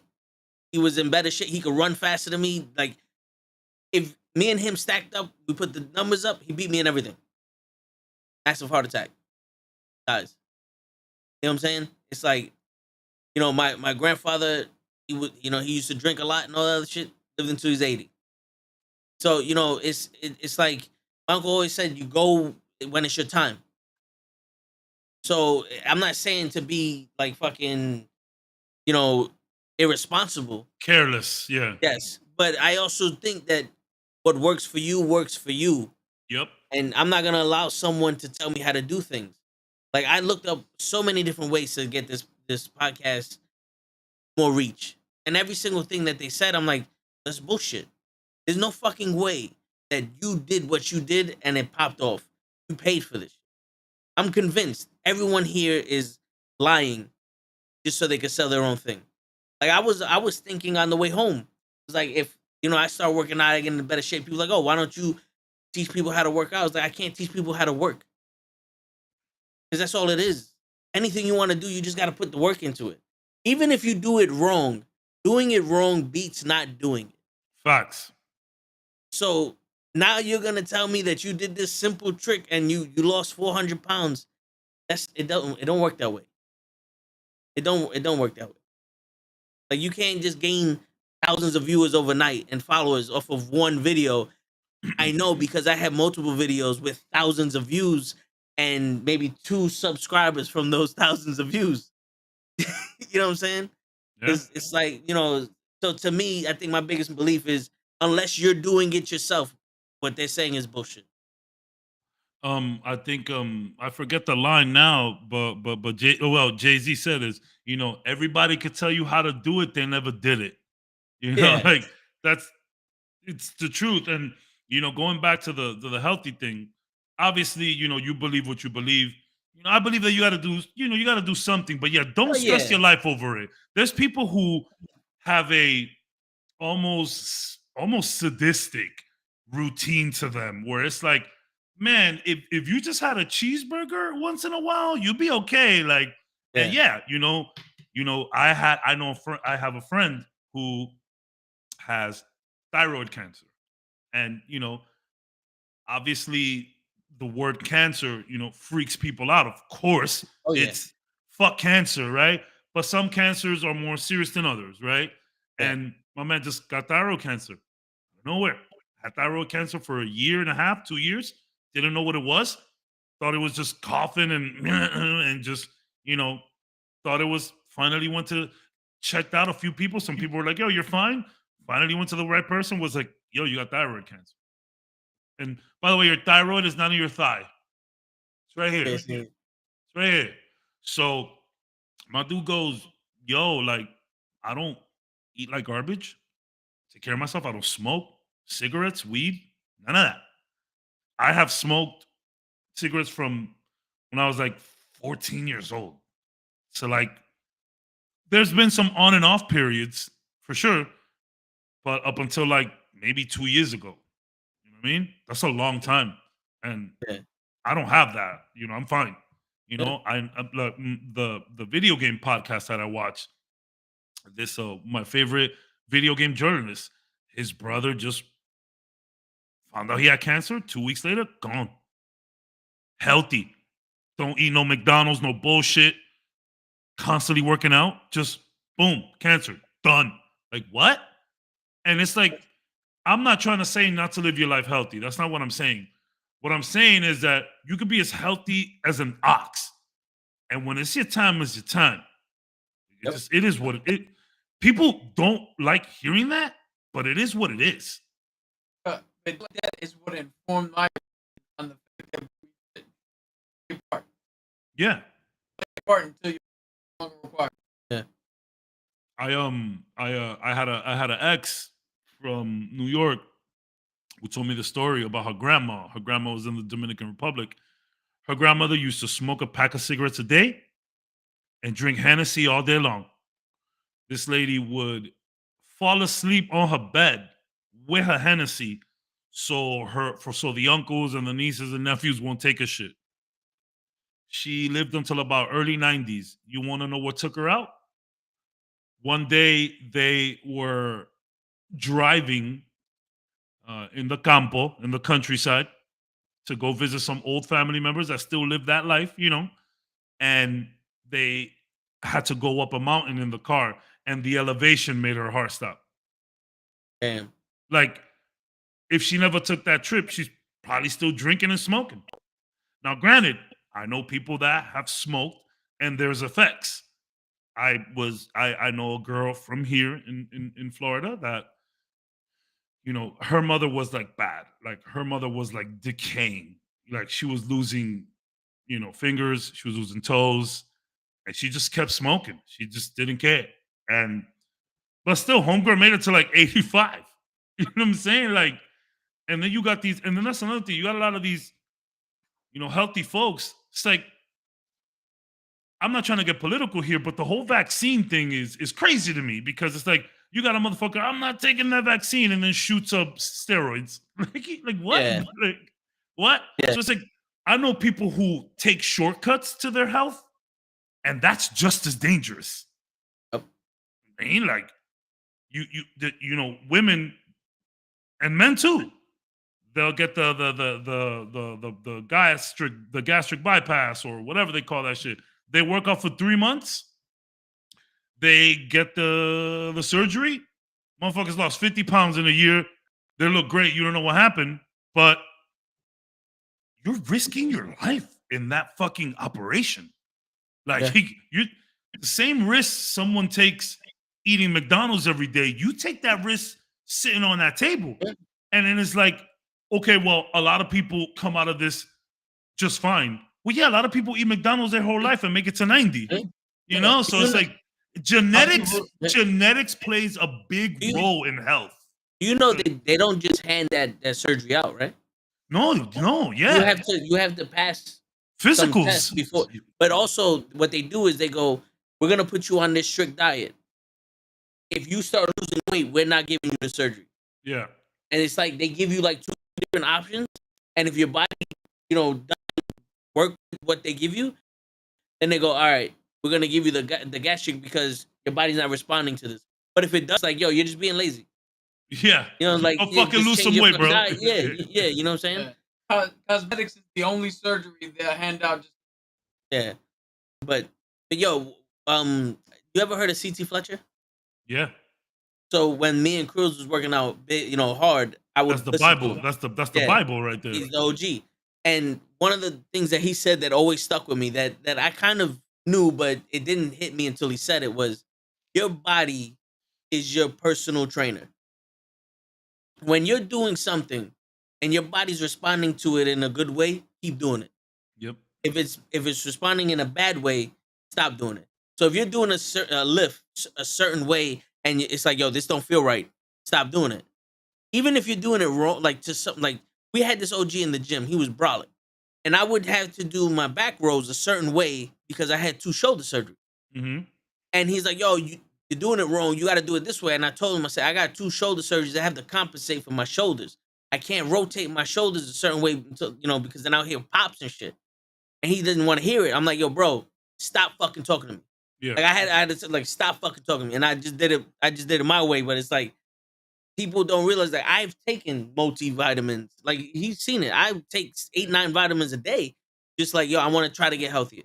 I'm taking the vitamin D because I had a deficiency when I took, the thing. I had some vitamin vitamin E for my liver, you know, B12 for some other shit. I'm taking all this stuff and I'm sitting there, I'm going, all right, it's been 6 weeks. I don't feel any different. Like I've noticed when I drank massive amount of water that I started sweating a lot. And I was like, but this sweat is like almost like a clean sweat. Mhm. And it was one of those things like, okay, I can see the difference because when I drink nothing but soda, when I sweat, it dries up quick. This was Mhm. staying here with me. So it was like, all right, I see the difference that it's doing on my body, the water. But then again, I started getting the acid reflux and the bloating and all other shit. I was drinking too much of it when I was doing it. You know what I'm saying? So it's like that's why fuck what everybody else says. Try it. If it doesn't work for you, then do something else. Like your body will tell you what it is. Like Something that I work on is like advice. So like people have a natural reaction to give advice, yeah, especially if you are in a situation where you understand what this person is going through or trying to do. Something I'm trying to do is to stop with the advice. First of all, if you don't ask me for advice, just I'm not, I'm really trying not to do nothing. So it's like when you're sick, right? yeah. You get sick, and someone's like, you need breast milk from a Cambodian immigrant. You know what I'm saying? And it's like yeah. well, I read a few websites. And again, obviously, the internet isn't the best source of material, but the Cambodian breast milk, you probably read that from the internet too. So, like, if WebMD, if this and this and this, if there's like a whole bunch of people saying that this one home remedy works, it's like, I've been doing this and it's fine though. Oh, that's just whack. I mean, well, okay, you can keep drinking the Cambodian breast milk. Do your thing. Yeah. But I'm just gonna do this over here. The one thing I never do is give advice about raising kids. I can see you beat the shit out your kid. Continue. I came from a camp where obviously, our generation got beat the fuck up. We didn't get it. We didn't get it as bad as our parents, Yeah. but we got beat the fuck up. Yo, Now my we mom don't. literally gave permission to the neighbor Yeah, to hit us. We fucked up. yeah. Your parents used to tell your teachers like, "Yo, he gets a little wild. Yo, smack him beside his head." Those were the times. Nowadays, I don't hit my son. Sometimes my son gets, and I give him a little, but and I even talk about it with my baby mom's like, yo, we're gonna have to beat this kid up sometimes. And she's like, nah. So we're really trying that approach. And whatever, it's just what I'm doing, right? And it's like when I see someone like the only advice I'll give you about your kids is to let them play video games because you get a lot of cool things from games that you might not know. Hand-eye coordination, problem solving, like Yeah. it's real. It is a scientific fact. And it gets frustrations out. One of the video game journalists I watch, he was prescribed video games at the age of 7 to work on his hand-eye coordination. The reason my son can hit a baseball and my son understands game situation in baseball way better than the average kid. Now, we got some ballers on our team that also understand game situation, but my son has always just kind of got it.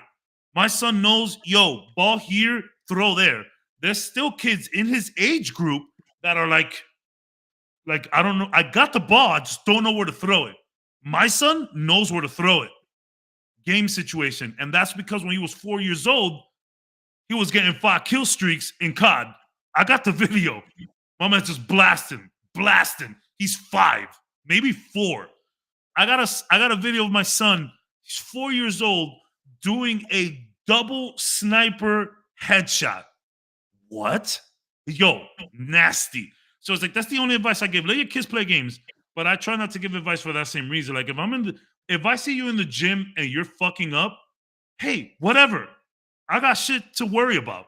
Yeah. Now, if you see me, you're like, hey man, I see you. You look like you kind of know your things. Can you help me out with my form a little bit? Hey, say whatever you want. But like, people be like, oh, I'm sick. I'll be like, yeah, have some whiskey. That's advice, but I'm being dumb. You know what I'm saying? Yeah. Like someone be like, oh, I got to do this thing. I'm like, yo, I'm still working on it, but I try not to give advice anymore. You know, people think that the advice I give is stupid because it's like the quickest way to get either the bare minimum or something you need. Like when I'm at the gym, the only thing I've ever told people was, "Bro, you gotta breathe." Yeah, breathe. I be because there'll be times like a chick be doing something and be like, sorry to bother you. You have to breathe in and out. When you do this, you're gonna pass out lifting this. And they're like, what? And I tell them, like, I tell them how to breathe, but that's it. Everything else is on you, honey. I just don't want you passing out. You know what I'm saying? You gotta breathe. I want to use this machine also. But like, if let's say somebody Hurry up, finish your set. Yeah. So without headphones makes me feel uncomfortable. Word, bro. I've been looking at this kid like, what is wrong today? It's no headphones. Well, you know what it is? If I had the headphones, I wouldn't be able to hear Cap's right next to me. So it was like, it makes no sense. Yeah. So like, if somebody tells me like, yo, my throat hurts, or like, or I'm feeling like a little drowsy or something, I'll tell them straight up like, yo, if your throat hurts and it's like dry, get a bag of chips. Get a regular Lay's bag of chips. And they're like, you stupid. You don't know that shit is cooked in oil? Like the grease and the oil from the chips would help coat your throat a little bit. You get Gatorade for the electrolytes. And if your throat hurts like crazy, get some ice cream. It will numb the pain.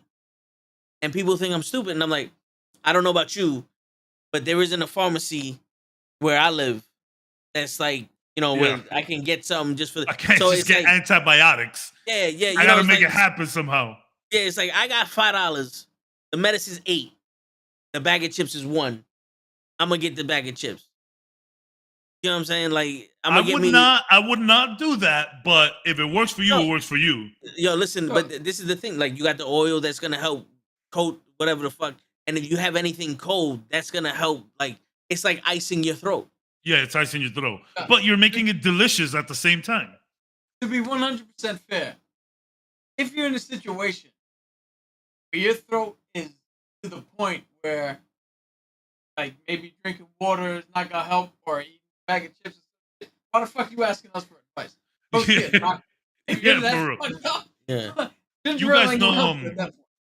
You guys know what Mama Juana is, right? That Dominican drink in the sticks.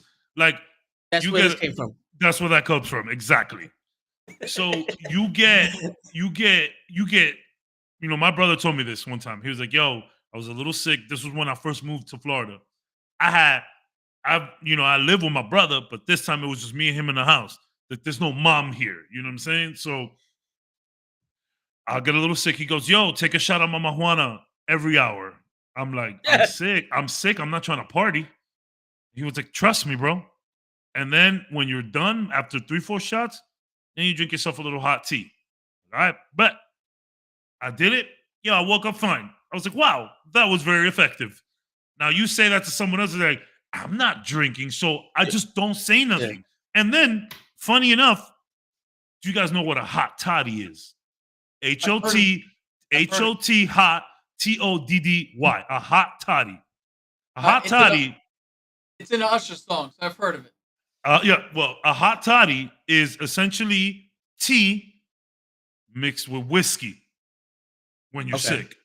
You put a little lemon, you put a little honey, you put the tea, you put the whiskey. You drink a hot toddy. 2 hot toddies, you'll be all right. You may be a little lit, but you're going to be all right. You can't just say that to someone. People freak out at that notion. I can understand how that works because, like, you would have bacteria and everything going down your. Yeah, the alcohol just cleans it all out. Yeah, that's what it. Yo, dude, I had Mama Juana before. Like, it was a bottle full of leaves and twigs, yeah. and liquid came out for some reason. And I did this. I still feel it. Yeah, this was 15 years ago. I still feel it. Yo, you know why he feels it? Yeah. He didn't eat the ice cream. He didn't have the bag of chips. Yep.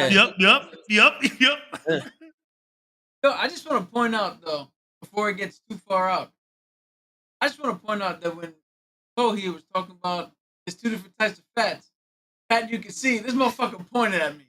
I mean, I know I'm out of shape, but goddamn. I didn't get that. I didn't see that. I didn't see that. I went, you see where it says, see, my hand was blocked by the toe. I just want to point out, I'm like, no, because I'm saying it, and I don't know if you noticed, and I was saying there's 2 different types, and I know in Vic's And Cap's head as well. I'm both types of fat because I'm fat. So that's why I had to let him know, like, no, you only got the one you can see. You ain't got the one you gotta fucking pay child support to. You don't gotta let me. You gotta let me know about fat. Nah, man, you guys are right. When it's for you, it's for you, bro. I have a coworker who, bro, sales could be a stressful job. This guy works hard. He makes a lot of money. He has a couple kids, and bro, my dude was drinking energy drinks all day long, smoking cigarettes, and had to go to the hospital for some shit. Almost had a stroke. But this guy, the doctor, he goes to the doctor. He's like, "Yeah, it looks like stress because you seem fine." He's like, "Doctor, I smoke a pack of cigarettes a day. I have 2 energy drinks a day. You sure I'm fine?" He goes, "Yeah, maybe cut down the energy drinks to 1 and, just stop smoking altogether. But, dude, to be honest, you're kind of fine. Just you need to calm down on the stress." And my dude is now down to 1 energy drink and smokes about the same. He's just fine. He's just fine. Yeah. When it's for you, it's for you, bro. I'm not trying to tell you don't live a healthy lifestyle. What I'm telling you, and I think what Toe's telling you, and I think what Cap is telling you is live your lifestyle. Yes. Now, granted, there is people on the gram who do all of the mukbangs and shit. That fits in. Is that really your life? Is this what you want to do for likes? Do you want to hurt yourself for likes? If this is what you want to do, I mean, I can't stop you. But it's like, do it for you. Yo, we hear all the look. We have a Marvel. We have a comic book podcast, and we've been talking shit for the last 2 hours. We know that if you come here for the Marvel content, you might have left already. But we love y'all for coming. But at the end of the day, we're just, hey, this is where the show took us. Yeah. Yo, and real quick before we get into the Marvel content, I don't believe in, when someone goes, "Oh, I had cookies yesterday," and they feel bad for that shit. I don't feel bad for eating anything I ate unless it tastes horrible. Nobody feels bad about it. That's just what they say to make it look like they're healthy people. Yeah, I don't believe in that shit. Like, "Oh, I had a whole pack of cookies." Yo, you a lucky son bitch that you had a pack of cookies in your house. Because I wish I had a pack of cookies in my house right now. You know what I'm saying? There was one time, Diego Garcia, I had a 3-day weekend, no work. I'm on an island, can't go anywhere. I fucking ate so many goddamn chocolate Pop-Tarts. I woke up in the middle of the night, fucking vomiting, feeling sick as shit. At that point, I was like, yo, I fucking feel so bad that I ate all those Pop-Tarts. But to Toe's point, to just live with your life and do you, I made the smart decision of going in the box, eat through the pain. Just it. Next time, get cherry. Yo, so I say that story because sometimes you're already fucked up, and the only way out is to just finish this little chapter of being fucked up and make it to the other side. Can't outrun it. Can't fucking fight it. Sometimes you just gotta finish it. Go through it. Normal guy, did you get food? Eventually, yeah. We've been talking about food, and we have not done anything Marvel today. To be honest, guys, D23 was a lot of news that we heard already. We got some character reveals for the Thunderbolts. I do want to talk about Secret Invasion, though. Yeah, I want to talk about that also. I want to talk about Secret Invasion because Secret Invasion has put down a vibe in Marvel that I haven't gotten in quite some time. Nice grapes. Yo, they make these like candy grapes over here. Yo, it's grapes frozen with mashed sugar and shit.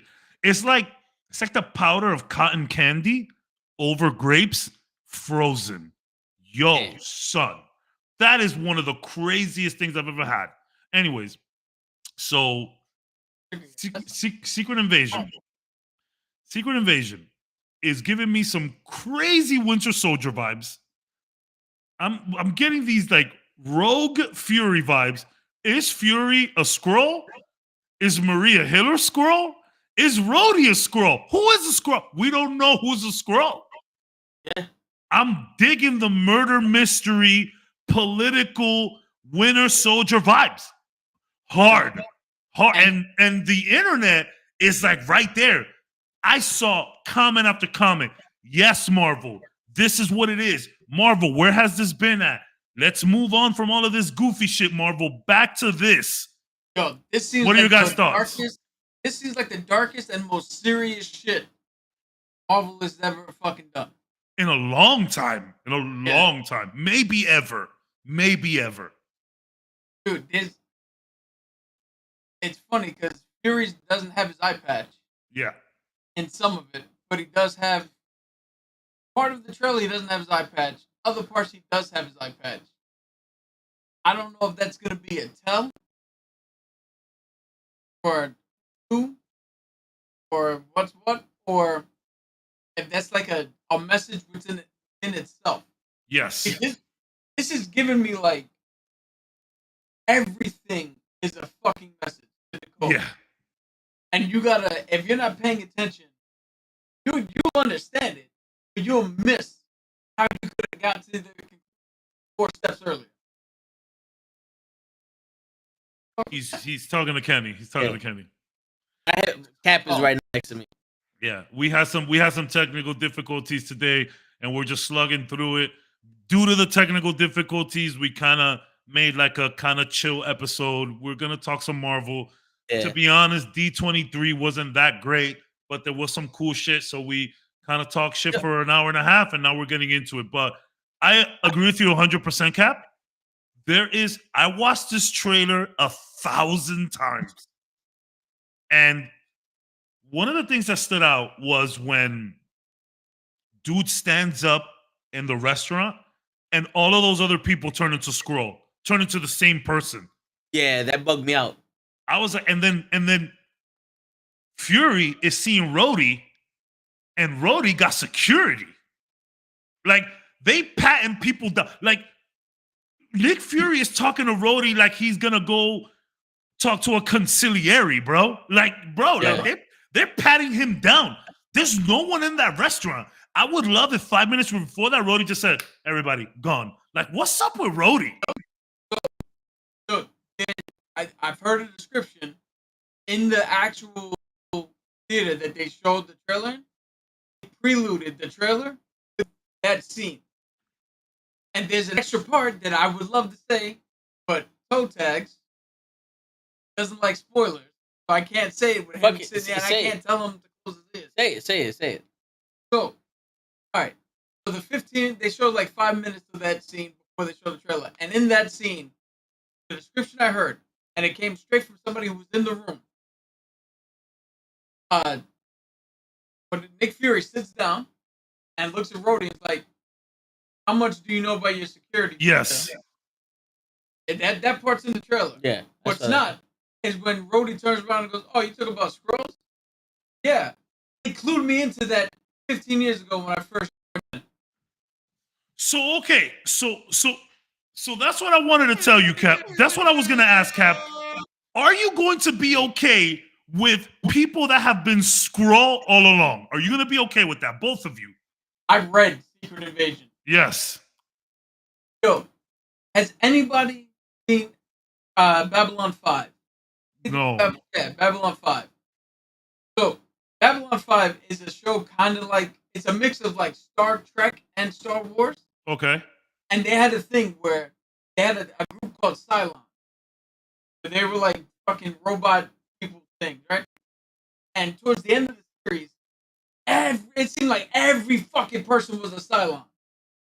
It became a running joke to people who watched the series. I've read Secret Invasion. I'm telling you now, if it turns out that we watch that Disney Plus series and everybody's not a fucking Skrull, then I'll be pissed. So you're ready for all the Skrull action. You're ready for it. No. To us, weird when Terrence Howard left and Don Cheadle came in. The MCU hasn't made that acknowledgement. But what if this Rhodey's a Skrull? That's kind of why it's different. Because nobody really knew who James Rhodey was. I mean, Iron Man also have been a Skrull. Yo, son. And that's why he never brought it up. Oh my god. Look, to everybody else in the MCU who's seen Rhodey outside of the Iron Man movie, have only seen Don Cheadle's Rhodey. Nobody else in the MCU that we know of seen Rhodey when he was Terrence Howard. Terrence Howard confirmed. So the only people who know that Rhodey used to look different is us and Tony. And Pepper. Yeah. But the Iron Man. Yeah. I'm just saying, if you wanna lay it out there, man, I'm normally not a conspiracy theory guy. Yeah. Give me the fucking tin hat and the InfoWars shit. Let's go. Everybody's the fucking Skrull. Let's go, dude. That's what I wanted to ask. So, like, if we haven't seen the real Fury, if Avengers 1, Ultron, Civil War, if that shit was like, if Fury was like a Skrull the whole time, like, yo, what the fuck? So I don't think Fury's gonna be a Skrull. No. I'm just saying. I'm just saying. Anybody in general, you know. I'm just saying for people who are watching Fury in particular, I don't think he's gonna be a Skrull because they already did that fake out. Yes. Far From Home. Yes. But I don't remember it, but Ben Mendelsohn when he took over as Fury, they already did that. Yeah, and they have the scene with him and Maria Hill. Yeah. I think this is gonna be. I don't know how much longer Sam's gonna be able to play Nick Fury. I think this is his fucking magnum opus. Yeah. Nick Fury. He says it. He says, "Yo, this is my war." So, like, this Skrull invasion, Fury is at the forefront of that. He's been chilling up there in space. He did something fucked up, and they're just leaking everywhere. So, like, I've said this on this podcast plenty of times. Cap, I got the same vibes. Sam is done. He has maybe 2-3 movies, a couple appearances, and maybe not even that. This is like the cowboy, that last ride, that last rodeo. I love that narrative. Just a guy coming out of retirement for one last thing. That is one of my favorite movie narratives of all time, and I am getting this vibe from Nick Fury. We're going to see Nick Fury unhinged more than ever. Keep this. We have not only Secret Invasion. What up, Show? But we have Secret Wars coming up as well. Yep. This could very easily segue into, for everybody who wants it. At this point, I don't know. I haven't heard anybody clamor for it, but for anybody who wants it, we can transition from Sam Jackson as Nick Fury and bring in the white Nick Fury. When the other world merges with us, and it will, we just take his, and now we still have Nick Fury. It can be a new actor. We don't have to justify shit. David It's that one. David Hasselhoff. Yeah. I'll walk out the fucking theater. But So, I mean, obviously, you know, Secret Wars ends with the rewriting of the multiverse.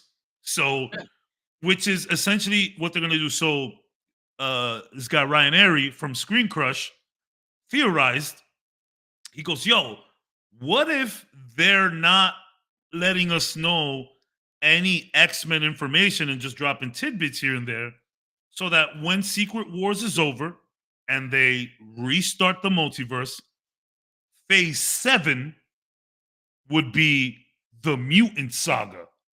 And we just push X-Men moving forward after that. Now, I know there's inconsistencies and I don't know how that would work, but he basically was like, yo, just get rid of everything, restart the multiverse. Now we got X-Men here and we could do X-Men right. And, you know, he brought in the Phoenix saga and all of that shit. I think it'd be cool, but what I am most excited about is it like from Wakanda Forever, I also got a more serious vibe.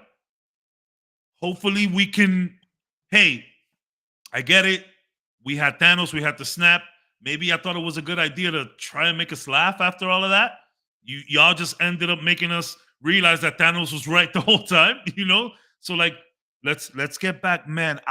From the beginning of that trailer, my man Nick Fury beams down like a fucking alien, and I'm like, what is happening here?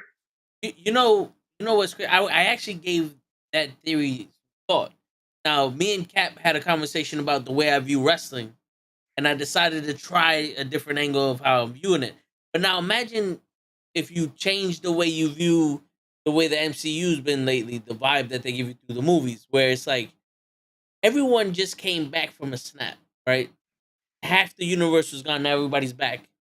That's got to be a very stressful and confusing time for people. Yeah. So a lot of shit that's happening is awkward. It's so awkward. You have people that were gone for 5 minutes, but lost 5 years and don't know who they are. They don't know how they fit in. And no one's taking life serious anymore, because imagine you're gone and you come back and it's like, yo, fuck this job. I missed 5 years. You know what I'm saying? Like, fuck this job. Yeah. So when you watch shows like Miss Marvel or She-Hulk or Thor or something, there's plenty of people that need to re-find out what their purpose is, because they've been living on autopilot.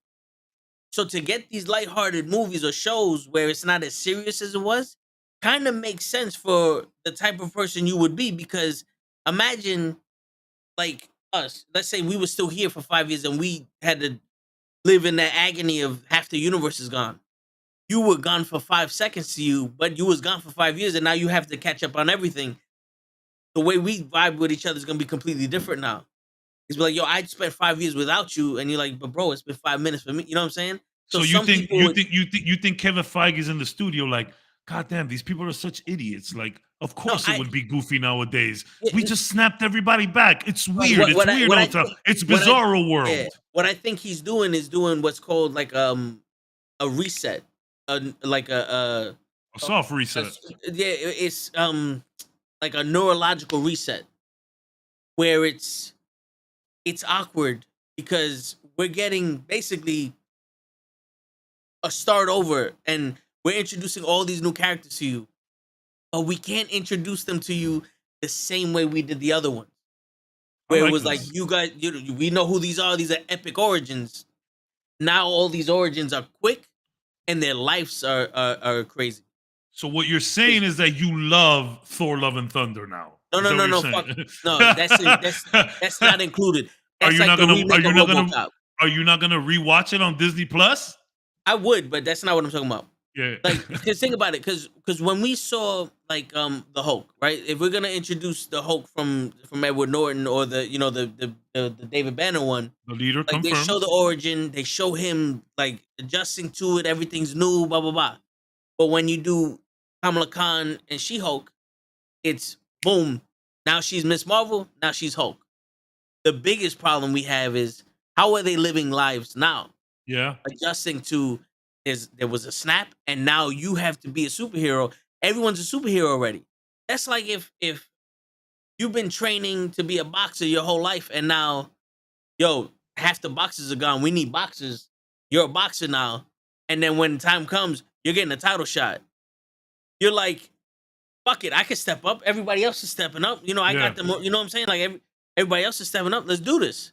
As opposed to before, when everybody was gone and no one really needed to step up. It's like, I can't do this. I can't. Nah. I need 20 years of experience to do. You know what I'm saying? Damn, I like what you're saying.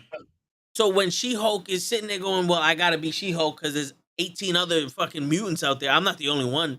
I'm not the first person to be somebody that's a monster out here and people are digging it. Fuck it. I find my confidence in this, and now we get to see how she lives her life this way. It's funny. This is a funny segue, and we'll talk about this in a bit. I just want to give you your flowers, Cap. This is a funny segue into Daredevil, because Cap called it a while ago. He was like, yo, Daredevil and Kingpin, these are variants. And based on a quick little runway interview with Charlie Cox. Charlie Cox is like, yo, this isn't season 4. This is something brand new. This is season 1. And it's like, the dude asked him, he's like, yo, so you ready to become an Avenger? He's like, what do you know that I don't know? And it's like, yeah, shut up, Charlie. And it's like, the way he says that, how they're tackling this show, these are variants. I'm convinced at this point that they're variants. This is this is a Daredevil variant, which I'm actually excited about. I don't know how you guys feel about that. I'll get nuance. One thing I wanted to say about what Toe was saying is I agree. Sorry. I agree with him 100%. My only problem is, and especially for Thor. Oh, Thor was exclusive. No, because when Thor had to step up and get his world title shot, yeah, he was awkward. But for some reason, he thought it'd be funny if in his entrance he slipped on a banana peel and a goat fucking screamed. Yeah, no.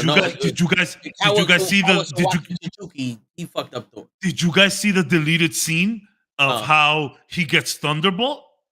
Yo, that was dumber than the fucking. That was dumber than what was in the movie. I was like, some people were like, yo, if they did it like this, a little bit more serious, I'd be more down with it. And I'm like, I understand where you're coming from, but where would that scene fit into anything? Yo, he literally just shot scenes and then tried to put a movie together. He didn't shoot a cohesive movie.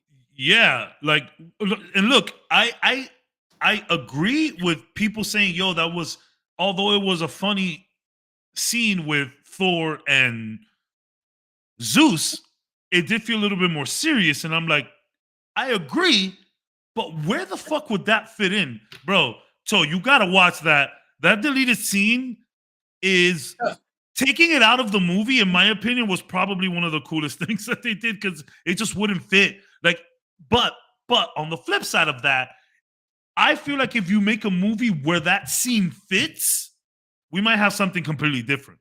Especially the whole Thor Zeus thing, that whole little escapade. Yeah. And I'm not saying that I would prefer to see that, but there was definitely a more, not somber, I don't want to say serious either, because Zeus is real goofy in this, but there's definitely a different vibe. It felt like a little bit more straightforward.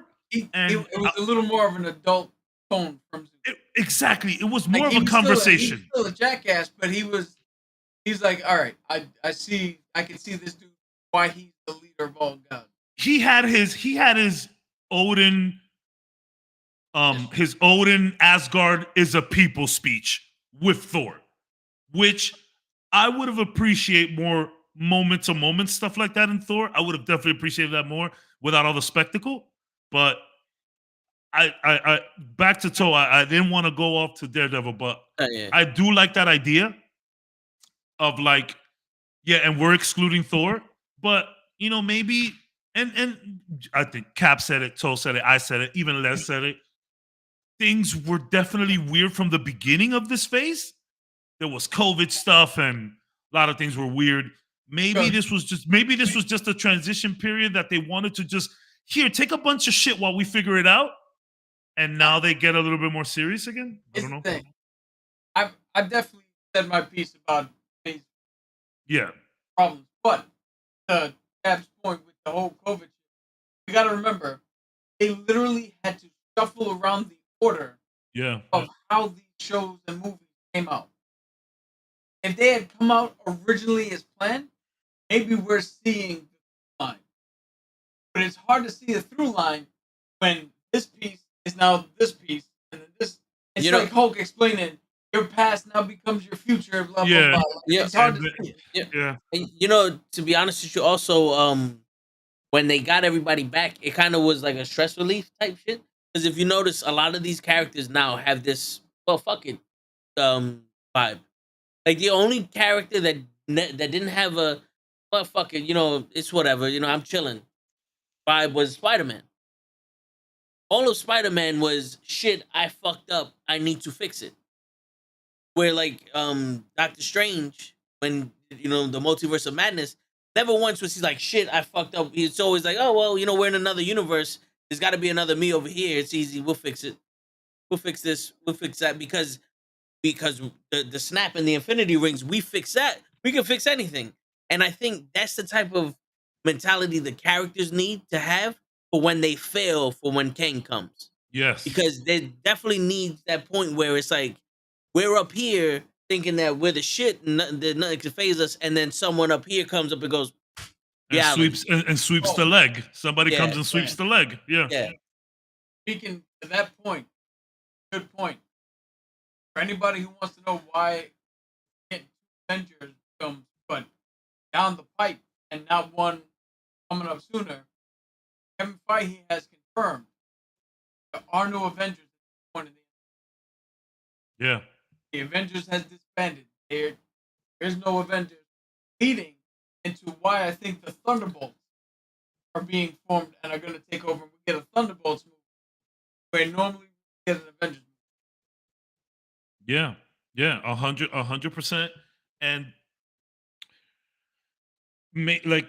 things had to be shuffled around and reshoots, and maybe things would have been a little cooler with America Chavez if we would have seen her first in Strange, and she was the one that called in the other Peters, which was the original plan.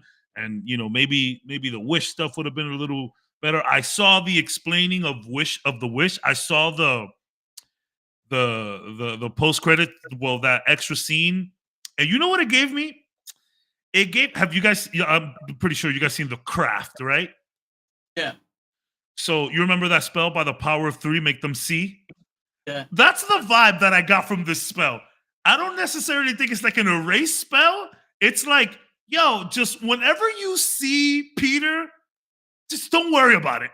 There's like all of his pictures had like a bird in the way, or like he's like turned backwards, which so what the spell did was any paper record is gone. Because that's why he had to get a GED. They don't have a record of him in school. But any physical memory of like a physical picture, his face is distorted or blocked or turned away, like Cap said, or any memory of him, you remember, like if we were in a group, I remember Cabs being there, I remember Toby being there, I was there. Who the fuck was that other guy? Yeah. Anybody remember who that other guy was? Was there another guy? That's how they remember him. Yeah. Which, whatever. But like, so yeah, maybe this COVID stuff really did mess things up more than they let off. I still don't want to excuse them for a lot of the things that happened this phase, but if we could just get right back to business, if Wakanda Forever does what Wakanda Forever is supposed to do, and we could just get right back on track, like, hey, sorry, we needed to explain the multiverse to you. Unfortunately, one of the most difficult things to do in our entire journey just happened to come at a time where the world was going through one of its most difficult times that it's seen. Like, Thanos actually snapped half the fucking... Yeah, like legit, like, what is when media becomes reality? It's like Thanos snapped and we went into COVID. It's crazy. I mean, it was 2019, but 2020, like, the funny thing is, I had a friend, you know, I work in the travel industry. I had a friend who went to China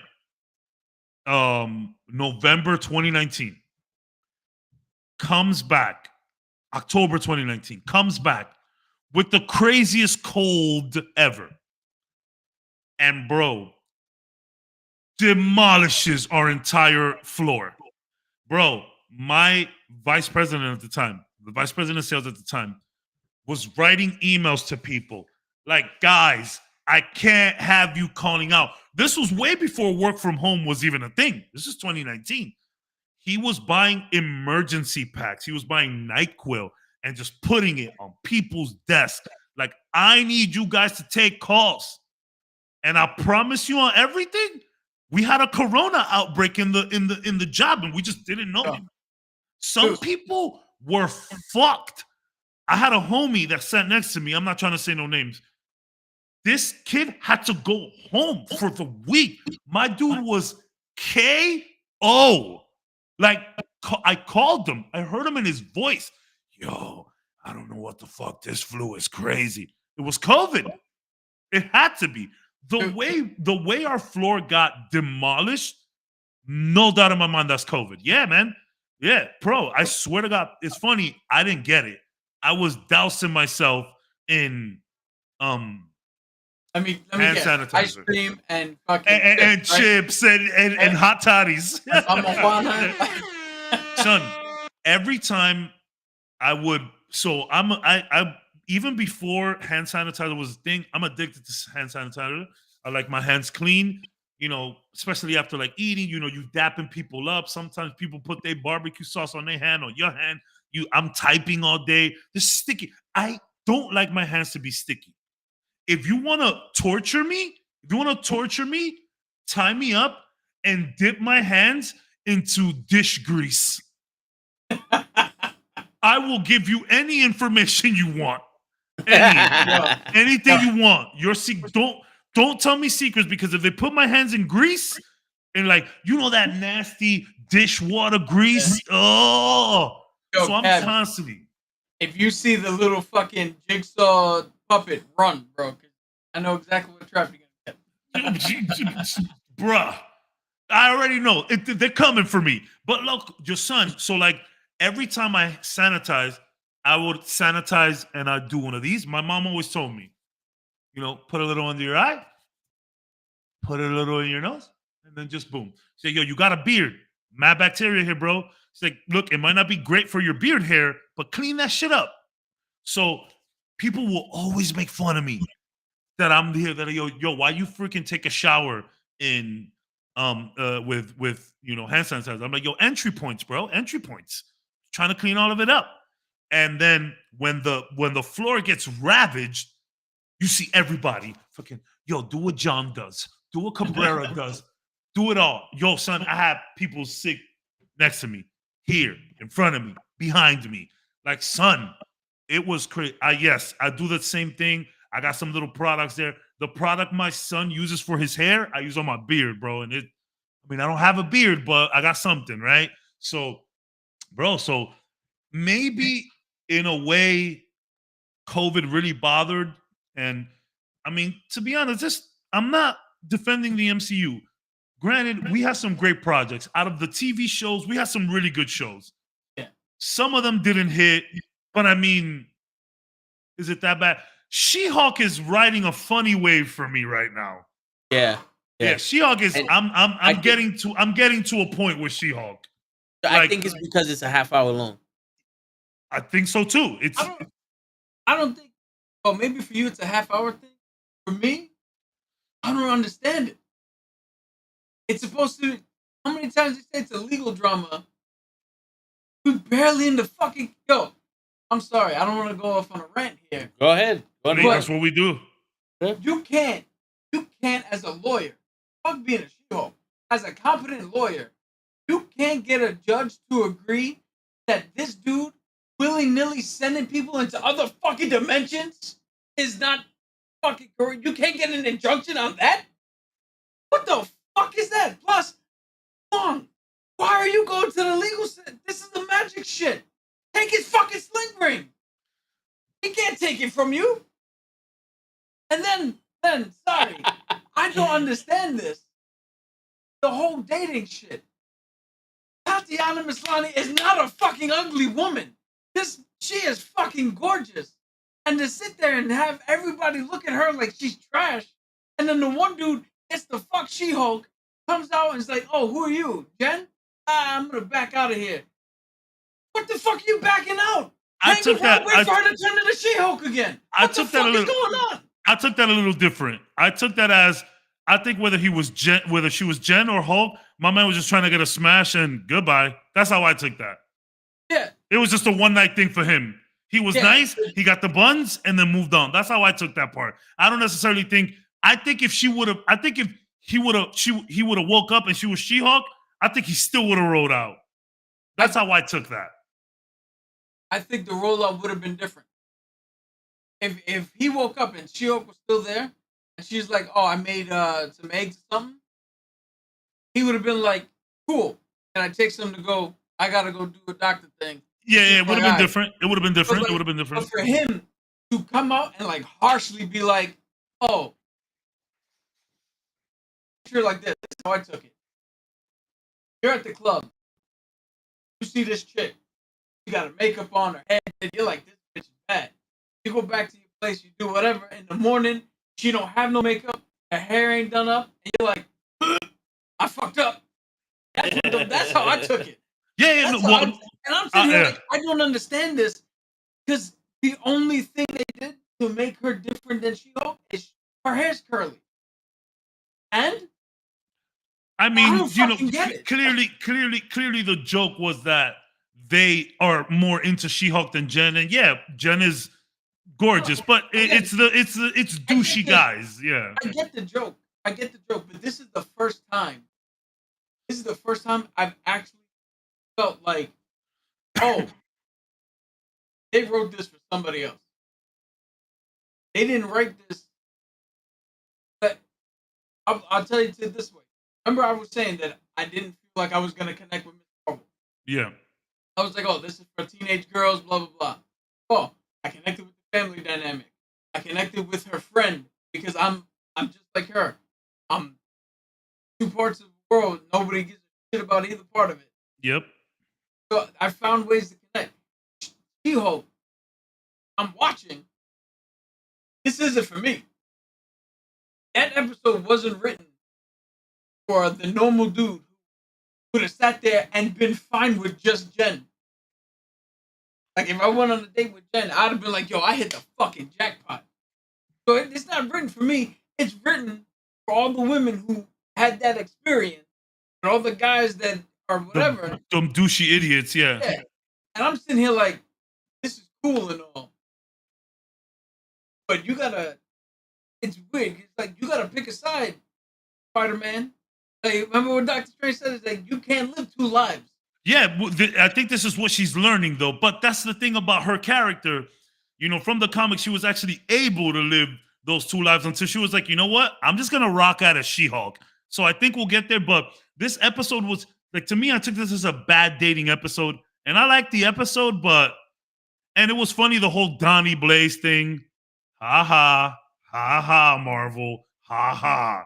And then he's like doing little fire things. I'm like, ha ha, Marvel.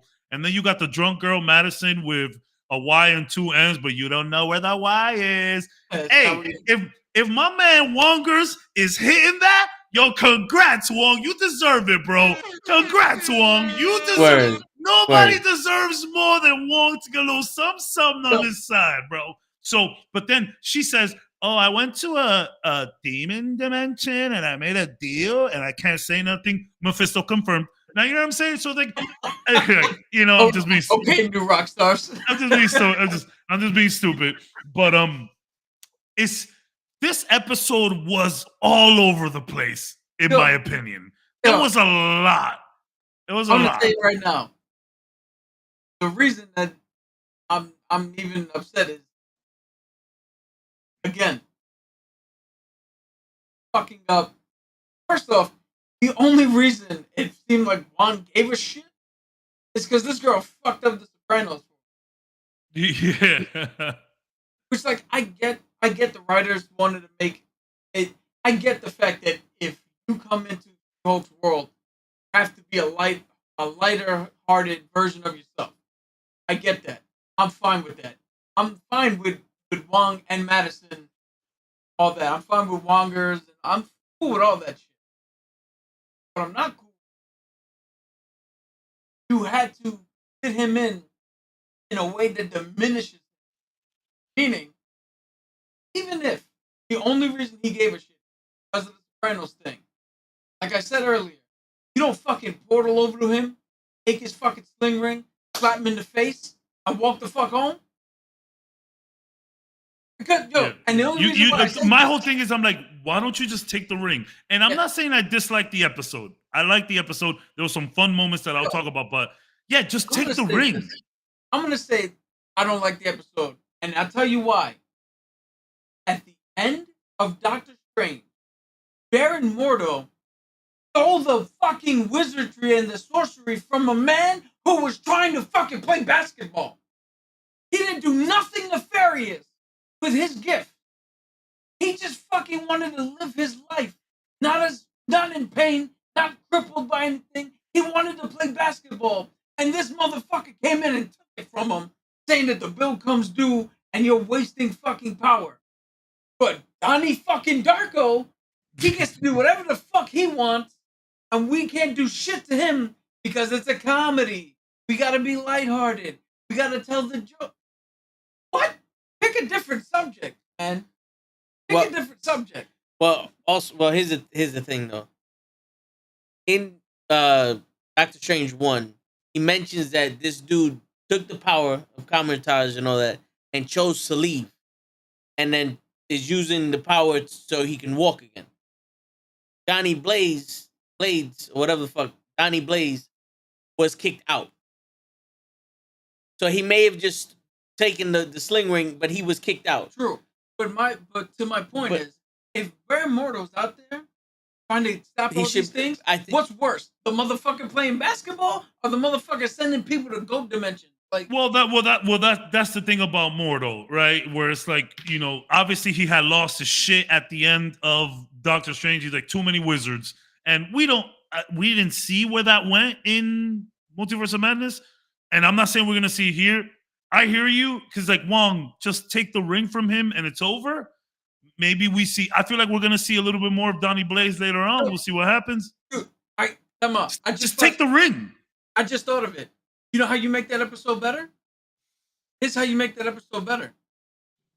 Wong shows up, takes the fucking ring from Donnie Darko, and I'm gonna keep calling him that. I know what the fuck his name is. Takes the ring from Donnie Darko. Donnie sees on the fucking TV that Jen had to use Wong as a witness to defend Blonsky. Goes to Jen, yo, I want to sue him. He stole my property. And that's where the legal shit comes in. Yeah, Is the I like sling it. ring his property or not? I like it. Yeah. Not the whole fucking magic, because again, I know I'm going way off further than it should be.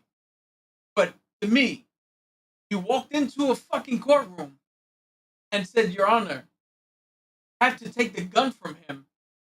He shot 3 kids. And the judge looks at you and goes, but he's not dangerous. He's got a right to bear arms. Like, yo, you can't get this taken away from this man. So from a judge who either was snapped away for 5 years or saw people snapped away for 5 years. This isn't somebody who doesn't know what the fuck magic is now and doesn't understand that actual fucking magic exists in this world. So that's the thing. I think everyone's so used to magic and how it goes. It's like, well, he's not bringing Thanos down here. He's fine. Which I'm not excusing them for, but I think that's the thought process behind it, you know? But also, I think Wong knew about Donnie Blaze, and it's like, oh, it's bullshit magic he's doing. He knew about it. He mentioned that he knew it. The ring until that episode. No. Because remember, he's like, come on, fucking work. And the guy's like, yo, do the trick. And it's probably, he never did it on like a show until it was like, all right, motherfucker, now let's until I'm dying out here. Let me, I'm dying. Yeah. But again, that's where my new idea. I get it. The legality of the ownership of the ring would now come in instead of the legality of him practicing fucking magic. Yeah. Yeah, and I'm sorry. They 100% have to do a better job with courtroom. I know that I've said it before that the writer said that the courtroom scenes was the hardest to write. Newsflash. Don't walk into a fucking office and pitch a fucking Ally McBeal lawyer show if you don't know how to write the lawyer shit. Or do some fucking research. And it was and I felt like the lawyer stuff was kind of rushed because it's like, you know, we just got over the Megan Thee Stallion thing, and I know this is a lawyer show, and then all of a sudden Wong comes out, boom, we're in a case. I'm like, yo, do we even have anything prepped? Like, what are we going into this courtroom with? Like, what do we have on Donnie Blaze? Like, you got a drunk chick, which you acknowledge is a bad idea. I get it. But if it did feel rushed, Now, one thing that I did like is I am really digging her fourth wall breaking. I'm digging it very much. And she's like, "Oh, everybody loves Wong." She's like, "It's like a Twitter shield for a week." I was like, "Yes, that's good stuff." But it's like, I like how the Not on this writers. show, goddamn.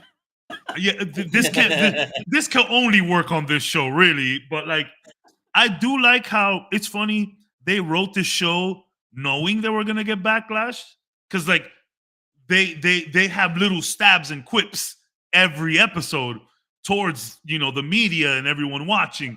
So like they knew.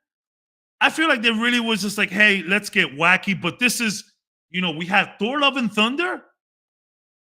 You're going in that direction. Pull it back, and then everybody's like waiting for Charlie to show up, for Daredevil to show up, and it's like, bro, we have 4 episodes left, and when we see him, she has her outfit on already. So like he's coming out.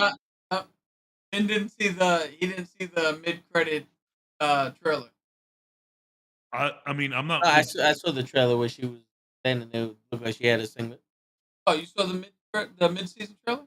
No, not the mid-season trailer, but the original trailer when he first comes. Yeah, but she had like a singlet on. Yeah, she has in the original trailer. She has it on. Yeah. Because they give more in the mid-season trailer. Yeah. Now I'm like, fighting my brain about this one specific episode. The other 3 have been good. Yeah. And I'm looking forward to the next 4. Yes. It should be fucking good. So like we have 4. That's what I'm saying. We have 4 episodes, but the first trailer where we first see Daredevil, like where the car is in front of her and he flips in, like she has her outfit already. So it's like, time's a ticking, guys. Like, can we get there? Everybody's like just hoping that Charlie is gonna fix this. I saw the trailer. I am excited, and I'm not gonna say anything else. But this episode was the most filler out of all of them. Yeah, my opinion. I honestly think that I think that writers of the show have done themselves a disservice because they're trying to put out a message, albeit a viable message to put out and one that has been put out other places. Not an uncommon thing nowadays, right? But they're trying to send a message, but they picked the one character that maybe didn't need this message and allows for other characters to come in. Because this show, if I'm right, this show is about to get Boba Fetted. And what I mean by that is, the book of Boba Fett was until it became Mandalorian 2.5. And Mando showed up, and we went on his journey, and then we saw Luke, and then Mando came in for the finale, and those episodes were fucking amazing. And I think this show is going to be, the first 3 were good, 4th one was and then Daredevil showed up, and now this show's good, but not because of She-Hulk, but because of other characters that came in. And I think they did themselves a disservice by trying to put weird messaging in it when they should have just took the character and made this show. They should have took the character and worked on making the character strong enough. And when the other people show in, like, I get you want to poke fun and jabs, like Cap said. But for She-Hulk to turn around and go, we got Wong here. It's like Twitter armor. You just told me that the purpose of this episode is to focus on Wong. Not to focus on you. This is your show. But we're supposed to focus on Wong. Where they should have made her strong enough as a character, like she is in the comics, that Wong coming in and everybody else, we're not sitting here anticipating, who's going to show up next. We're looking at the next episode. If somebody shows up, she's got this hand. Like, I hear you. We're looking not for who's going to show up, but how these people are going to fit into her story. And the way you would fix it, in my opinion, is to make it 45 minutes to an hour long episode. Because the way I saw this was, think about this. You have her breaking the 4th wall, being the comedy act and all that other shit. But what does the best comedies have? Moments of seriousness.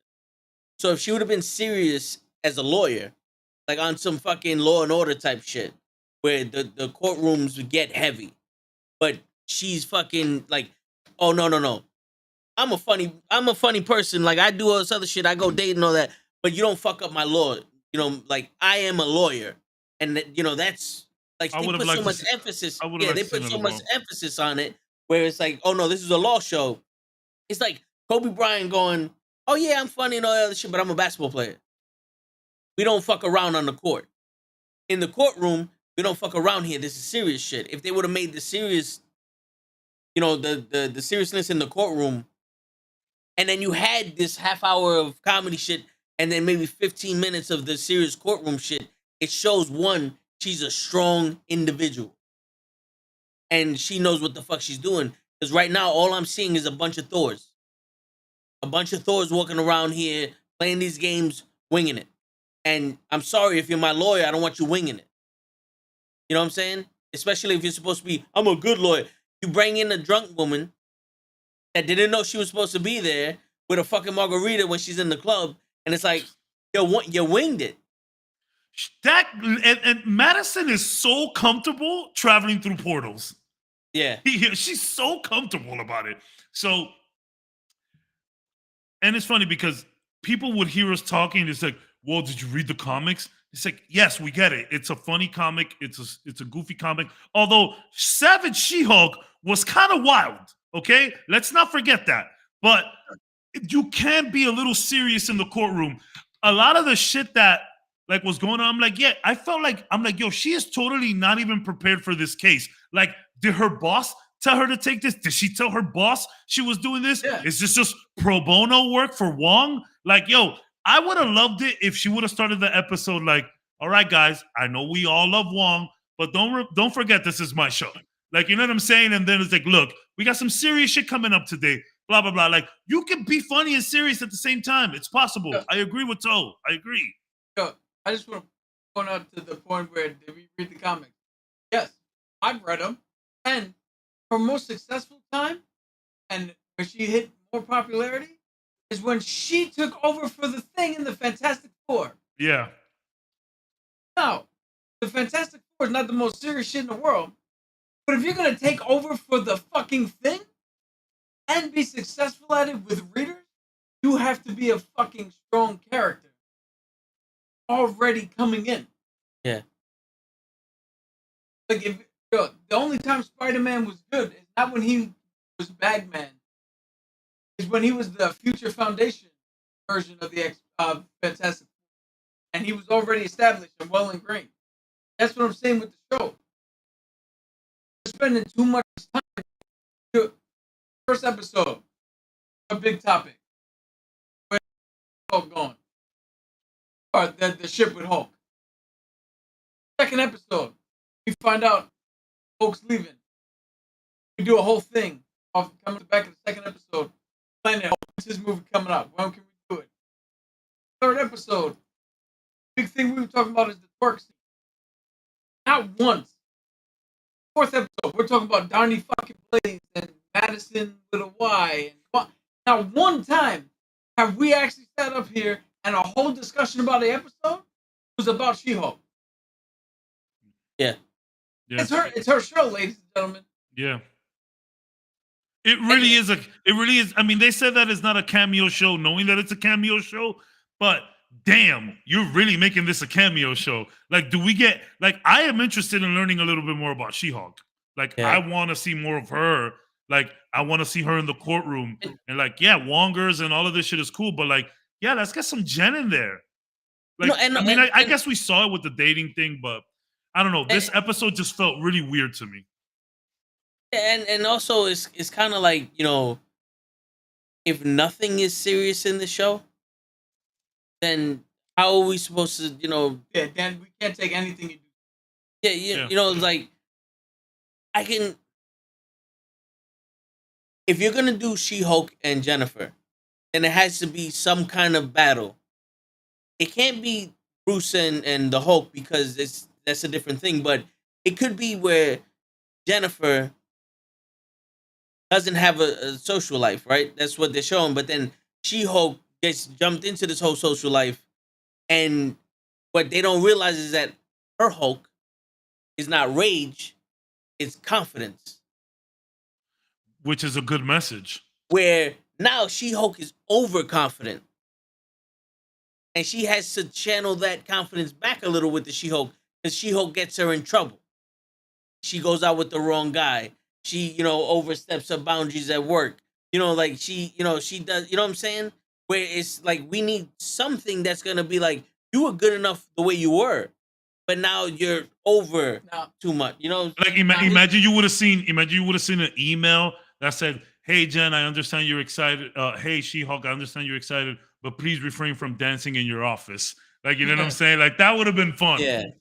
Yeah. Now, here's the entire crux of my fucking problem. Joe just said that eloquently. Beautiful. Season trailer? Kind of leaning into what the fuck he just said. We're 4 episodes into this bitch. Now we're doing this? Yeah. Why make it 9 episodes? Could have made it 9 episodes. Could have made it 6. Could have made it 6 for an hour. Years? Could have made it 6 an hour a piece, in my opinion. I've been said that from the very fucking beginning.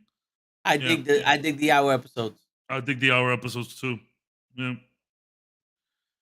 And maybe it's a cop out, but I think the hour episode, like, the other day I came and, I watched football first before watching She-Hulk. Okay. WandaVision was 2021, right? Yes. Yeah. And we had Hawkeye in November.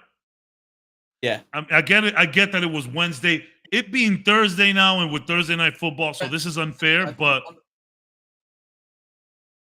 What? Yeah, Wanda might have been 2020. No. It couldn't have been during COVID. No way. It was 2021. It had to be. Because with I'm pretty sure it was 2021.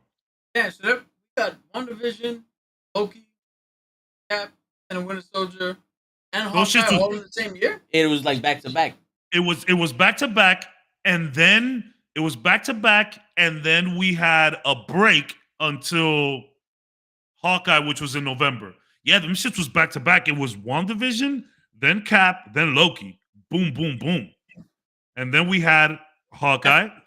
Why does that feel like so long ago? Because there's so much Marvel happening in between all of that too. Then the beginning of 2022, then we had Moon Knight in March 2022. Yeah, Google that. Google. Was it like, I think it was January that this shit started. It could have been December of 2020. Oh, January 2021. Yeah. So it was like a full year. It was like a full year of and then you had all the movies. Yeah. And then this year we had Moon Knight that started in March. Then we had Miss Marvel that started in June, and now we're doing She-Hulk in August. Yeah, so let's get to the episodes. I thought Wong gotta stop putting stuff in that ice planet. That shit gotta be. Yeah, that shit gotta be full of bad stuff. Anything that Wong don't fuck with goes over there. That is crazy. Chill out, Wong. You don't know what you're saying. Your man sent just a bunch of demons there. He sent, was it the big dude from Thanos' squad. Yeah, man. Like, he's sending everybody with a chill. But yeah, it was a weird episode. I do like the Wong and Madison connection. I hope my man Wong gets to, there's funny. She's like, "Do you have any yak milk? Like, do you still have yak milk?" Like, what? It's weird, but I like it. I'm okay with it. I'm cool with all that shit. It's just the whole. They're losing focus. They're losing focus. Yeah. I think they're losing focus. So it's like, and I think that's because, from what I read, the first 2 episodes were written by one person, and these last 2 have been written by somebody else. Oh, that makes so much sense then, yeah.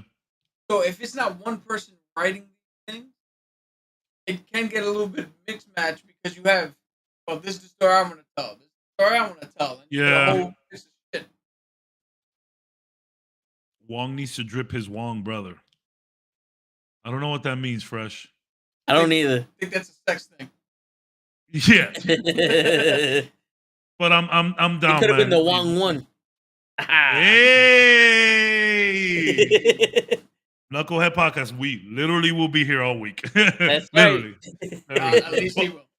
But back to D23 guys. I'm sorry, there was just No, not that much. real quick. Oh, there I'm was a sorry. picture. I want to do No, more they- She-Hulk. No. I had something for D23. There was a picture that Cap showed me where they had the cast for Fantastic Four, and they had Henry Cavill as Doctor Doom. Turned out to be fake. It's fake. Yeah, of course. But Had to be, but Let me show you right now what it was. but that's a good pick. listen to what I'm saying now. Henry Cavill is the type of actor that I don't think he needs to previously be into something for him to work it out. He is going to get the role. He's going to read everything associated with that role, and he's going to knock it out of the park. I am that confident in Henry Cavill in, comic book and geeky culture stuff. Okay. Put Henry Cavill for anything you want in the MCU. I'm there. Love that guy. Witcher, like I always respected his Superman, but Witcher made me really come around to him. Yes. Yeah, it really made me come around. Two things. One, I'm standing because the tool that I'm on is not made for a fucking 3-hour. Yes. We get you. And even though it's cushion, it ain't enough cushion when you apparently have the visible fat. Visible fat. Yo, this is why we don't do this shit in the same room normally. Yeah. I hear you. So, the cast they had was Henry Cavill as Victor Von Doom. They had Seth Rogen as Benjamin Grimm. Seth John Rogen. Yeah. John Boyega as Johnny Storm. Stop. That was Finn. That's Finn in Star Wars. Yeah. Stop. Jodie Comer as Sue Storm. She's from Killing Eve, and if anybody's seen Free Guy. That's that's the which I'm okay with. And John Krasinski returning as Reed. And then they had the director, Matt Shankman. Wasn't it supposed to be the other dude from Seth Rogen's camp? What is his name? How I Met Your Mother? Oh, Jason Segel? Yeah, wasn't that supposed to be Ben Grimm? He was rumored, but this is why we're straying off and not directly saying anything about D23 is they didn't really have much shit to say. Although I do have one thing coming up, but I just want to say with Henry Cavill, if he was Victor Von Doom, the only thing I ask of him and for the writers is to put a fight scene where Benjamin Grimm shows up and he thinks he's gonna kick Doom's ass, and Doom just goes, "Yeah, for sure. Yeah, that's all I need." That hand cock is gonna, the arm cock is gonna follow him for the rest of his life. Yo, I love seeing Tom Cruise talk about it. He's like, Henry, do it. Yo, Henry is in interviews and he's just like, God damn it, Tom. And he's just such a nice guy and just such a team player that he's gonna do it. But that's just super funny. That shit's hilarious. I saw it in the trailer and was like, oh god. And then in the movie, I was like, oh no, that actually works. That works. And he just did it and they rolled with it. And it's like, man, Henry Cavill's what an incredible human being. I love him so much. Granted, we learned a lot about him during the pandemic. He started building PCs. He did The Witcher. We found out how much he loves The Witcher. Like, a lot of people knew this before. World of Warcraft. He plays World of Warcraft. He's doing Warhammer shit. He's painting figurines. It's like for 1 second, we was like, man, someone that looks like you could be one of us? Wow. And it's like, and again, I always respected his Superman from the beginning. I'm like, wow, this guy looks like Superman. These movies aren't great. You are a fantastic Superman. Awesome. Yeah. But then during the pandemic, his stock just raised up. They just finished filming. They just finished shooting Witcher 3 as well, season 3. So very excited for that. I just want to point out how in the small microcosm of life, it's sad that you instantly went, wow, someone who looks like you can be one of us, as opposed to, oh, we can do what we do and look like you. Well, yeah, I'm sorry. I don't think it doesn't matter. Doesn't matter how much we train and pay. Right. We are not looking like Cavill. Well, I mean, I can, but I mean, you I can. just I need, don't I need hair implants. The only difference between me and Henry Cavill is I got the fat you can see. His fat is around his liver. Yeah. Man, the heat. Guy's incredible. But yeah, guys, sorry, D23 was like whatever. So we're just kind of. Here's some good news for D23. The main Yeah, let's do it fast. Let's do it fast. The main villain for Captain America: New World Order is going to be the leader. The leader, and they're bringing back the same actor from The Incredible Hulk. That's pretty cool. How does he fit into? How does he fit into Captain America? Oh, perfectly. If they do. No, I'm saying like how are they gonna? A theory of how you think this is the bad guy that Sam is facing. So, what is Sam's Captain America known for? He's known for his ability to relate, speak, to use his words, for his idealism. What is better to go up against idealism than somebody who has way more intelligence? Super smart. Is a realist. Yeah. Realist versus idealist. There's your fucking clash right there. Like it. And we don't even need shield and fucking blasters and all that, although they're gonna give it to us and we all want to see it. This can literally be a Dinner with Andre. I don't know if anybody's ever seen that movie. But Dinner with Andre is one of the Criterion best movies. It's literally two guys having dinner. They show up at a fucking restaurant, they have dinner with each other, and it's a conversation for the entire runtime. I love that kind of shit. Ever made. I love that kind of shit. This can be that movie with the leader thinking he's smarter than Sam, and Sam going, "Your intelligence is not as useful as my emotional intelligence, my rationalization. Like you're too calculated. Where I am stepping out of the box of numbers and equations and things, the way things need to be. This is how they should be. Yeah, I like it. I like it. The conversation literally is the leader turning around and going, "Hey, your compassion makes you weak," and Sam turning around and going, "Well, your lack of compassion makes you incomplete." Yep. So who's right? Who's wrong? I think that's the best way. Yep. It's the best villain you could have given Sam. Is somebody who, and again, if they do it correctly, who's not afraid to come at him in a smart way and not brute force. Yep. Which is to be honest, Cap, original Cap is, he has some smarts and intellect there, but his thing is, let's throw the shield. Let's throw the shield. So anything else more D23? We had some confirmation from Daredevil. We had him and Kingpin come out, and anything else? Werewolf by Night. Yes. That looks like an old school Vincent Price vibe, which I am fucking here for. Because I'm into it. The original House of Wax or the House on Haunted Hill, Vincent Price knew his shit back in the day. I'm down for that. It looks like something we would have watched in Knucklehead Theater. Yes, yeah. So is that gonna be some like that's off the Monster Universe that they wanted to do a long time ago? As far as I know, it's just a Halloween special. And do they bring in Moon Knight? That's where Moon Knight first appeared. They can bring in Moon Knight. They can bring in Blade. Oh, stop it! I don't think that's gonna happen. But Pie in the Sky. Where you can fit him in. Why is Blade under such lock and key? Like, bro, let me know something. Like, what's up?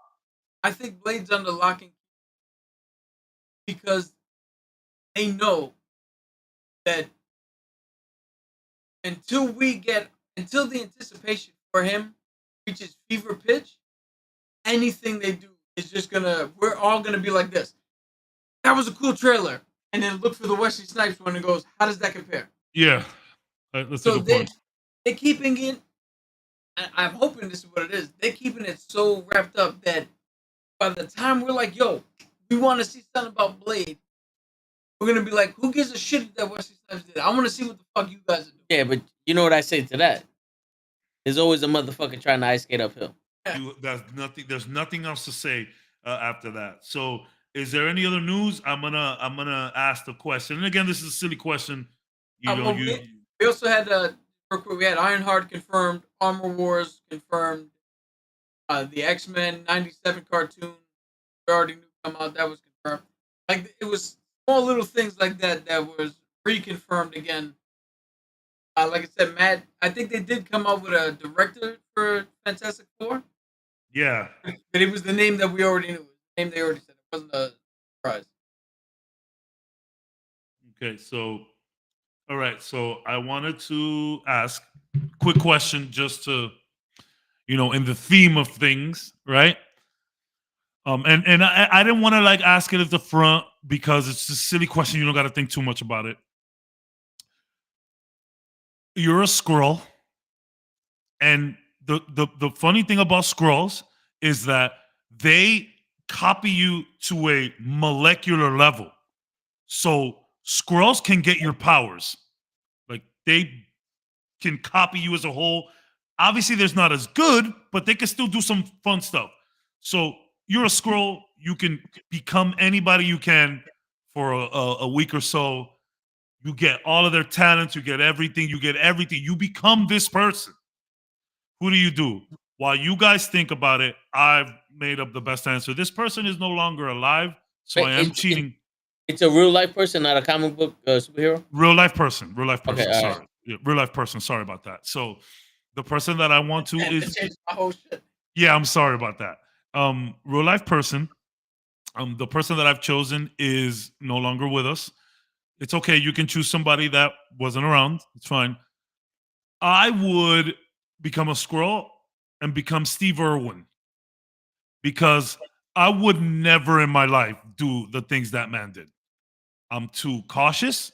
I'm too scared. I see a dog and I'm already like, don't get me wrong. Dogs come up to me, sniff me. I love the puppos, but I'm always on high alert. I won't ever hold a snake. I don't like lizards. Behind my job, there's like there's just water.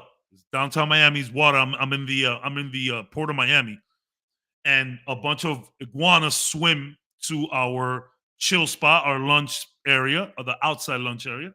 They're everywhere. All of a sudden, and iguanas always do this. This isn't new, but iguanas climb trees. They hadn't done that the entire time that I was there. Maybe I didn't see them. They're all climbing now. And they're huge iguanas. They're everywhere. They know that we don't bother them, and they know that we drop food.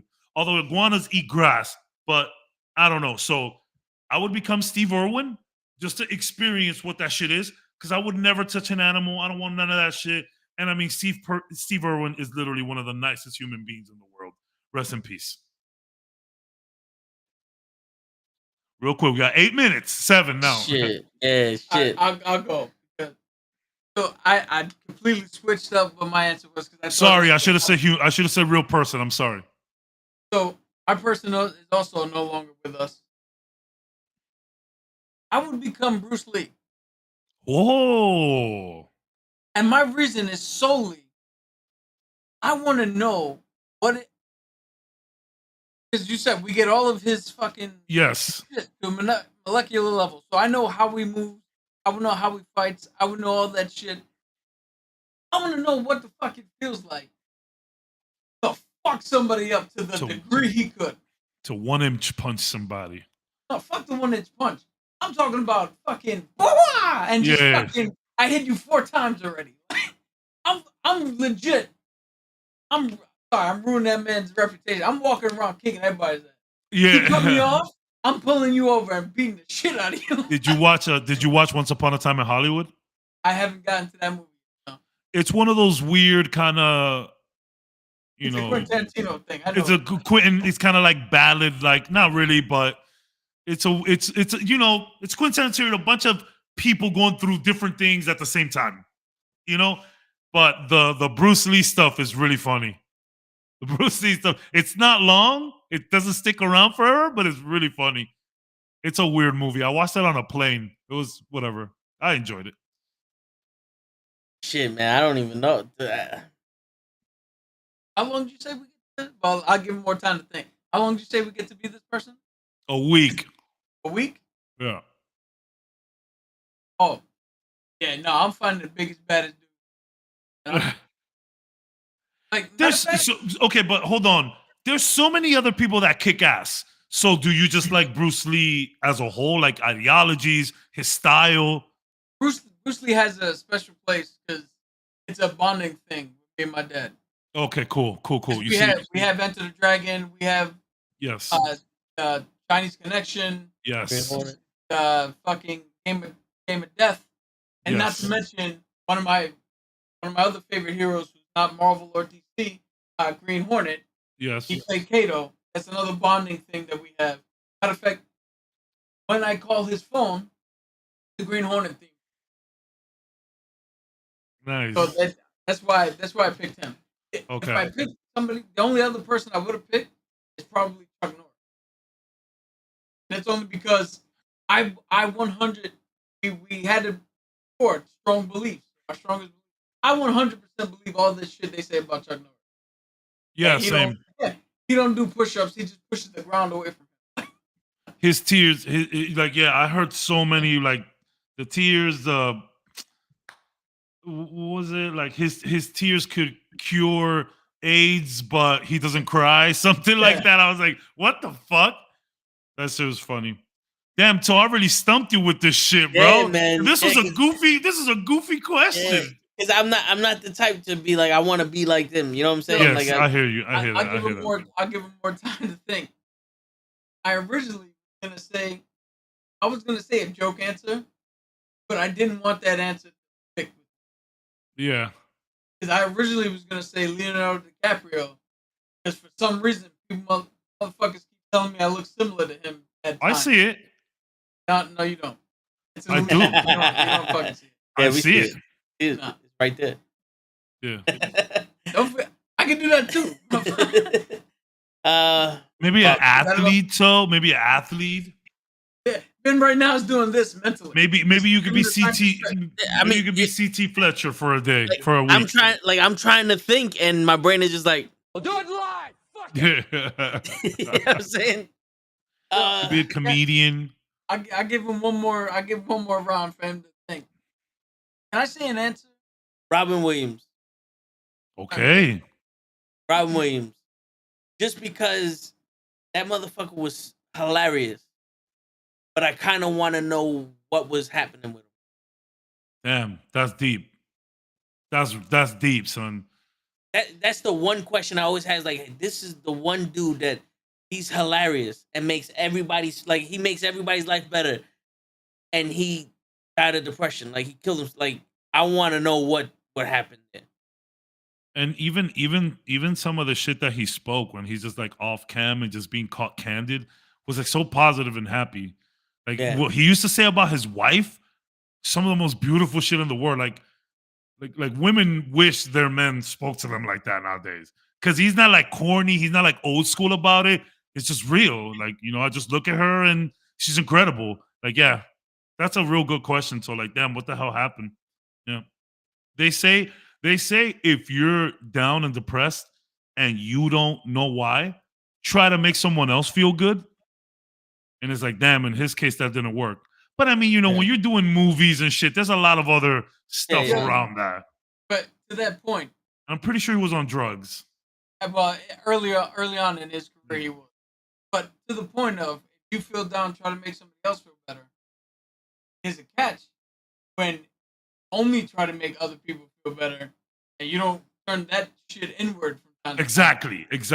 Exactly. So like, yes, try to do nice things for other people, try to make them feel better, but also when you see that smile, remember you caused that smile. Just remember that. That's the important part. If you look at almost any interview that Robin's ever given, I've never seen him give an interview where he just sat down, like, asked the question, responded, asked the question. He's normal guy. He's never took anything serious. He was always on. He never turned off. And it could have been a thing where it's like the Ellen thing. Like Ellen portrayed herself to be the nicest person ever, never doing anything wrong, never stepping out of line. So the minute one thing happened, everybody blew up. Everything out. So Robin could have been in that position where he came out of all of his shit in his early years, all of the drugs and all that shit, which he is said. He came out of that and overcorrected and was like, shit, I can't now be normal because every single person's probably going up to him and, ooh, it's a drive-by fruiting and just quoting shit to him non-stop. Yeah. And to think, when you book Robin Williams on a show, you want him. You want Robin Williams. Yeah, you don't. Yeah. Like he couldn't ever do anything just fucking chill.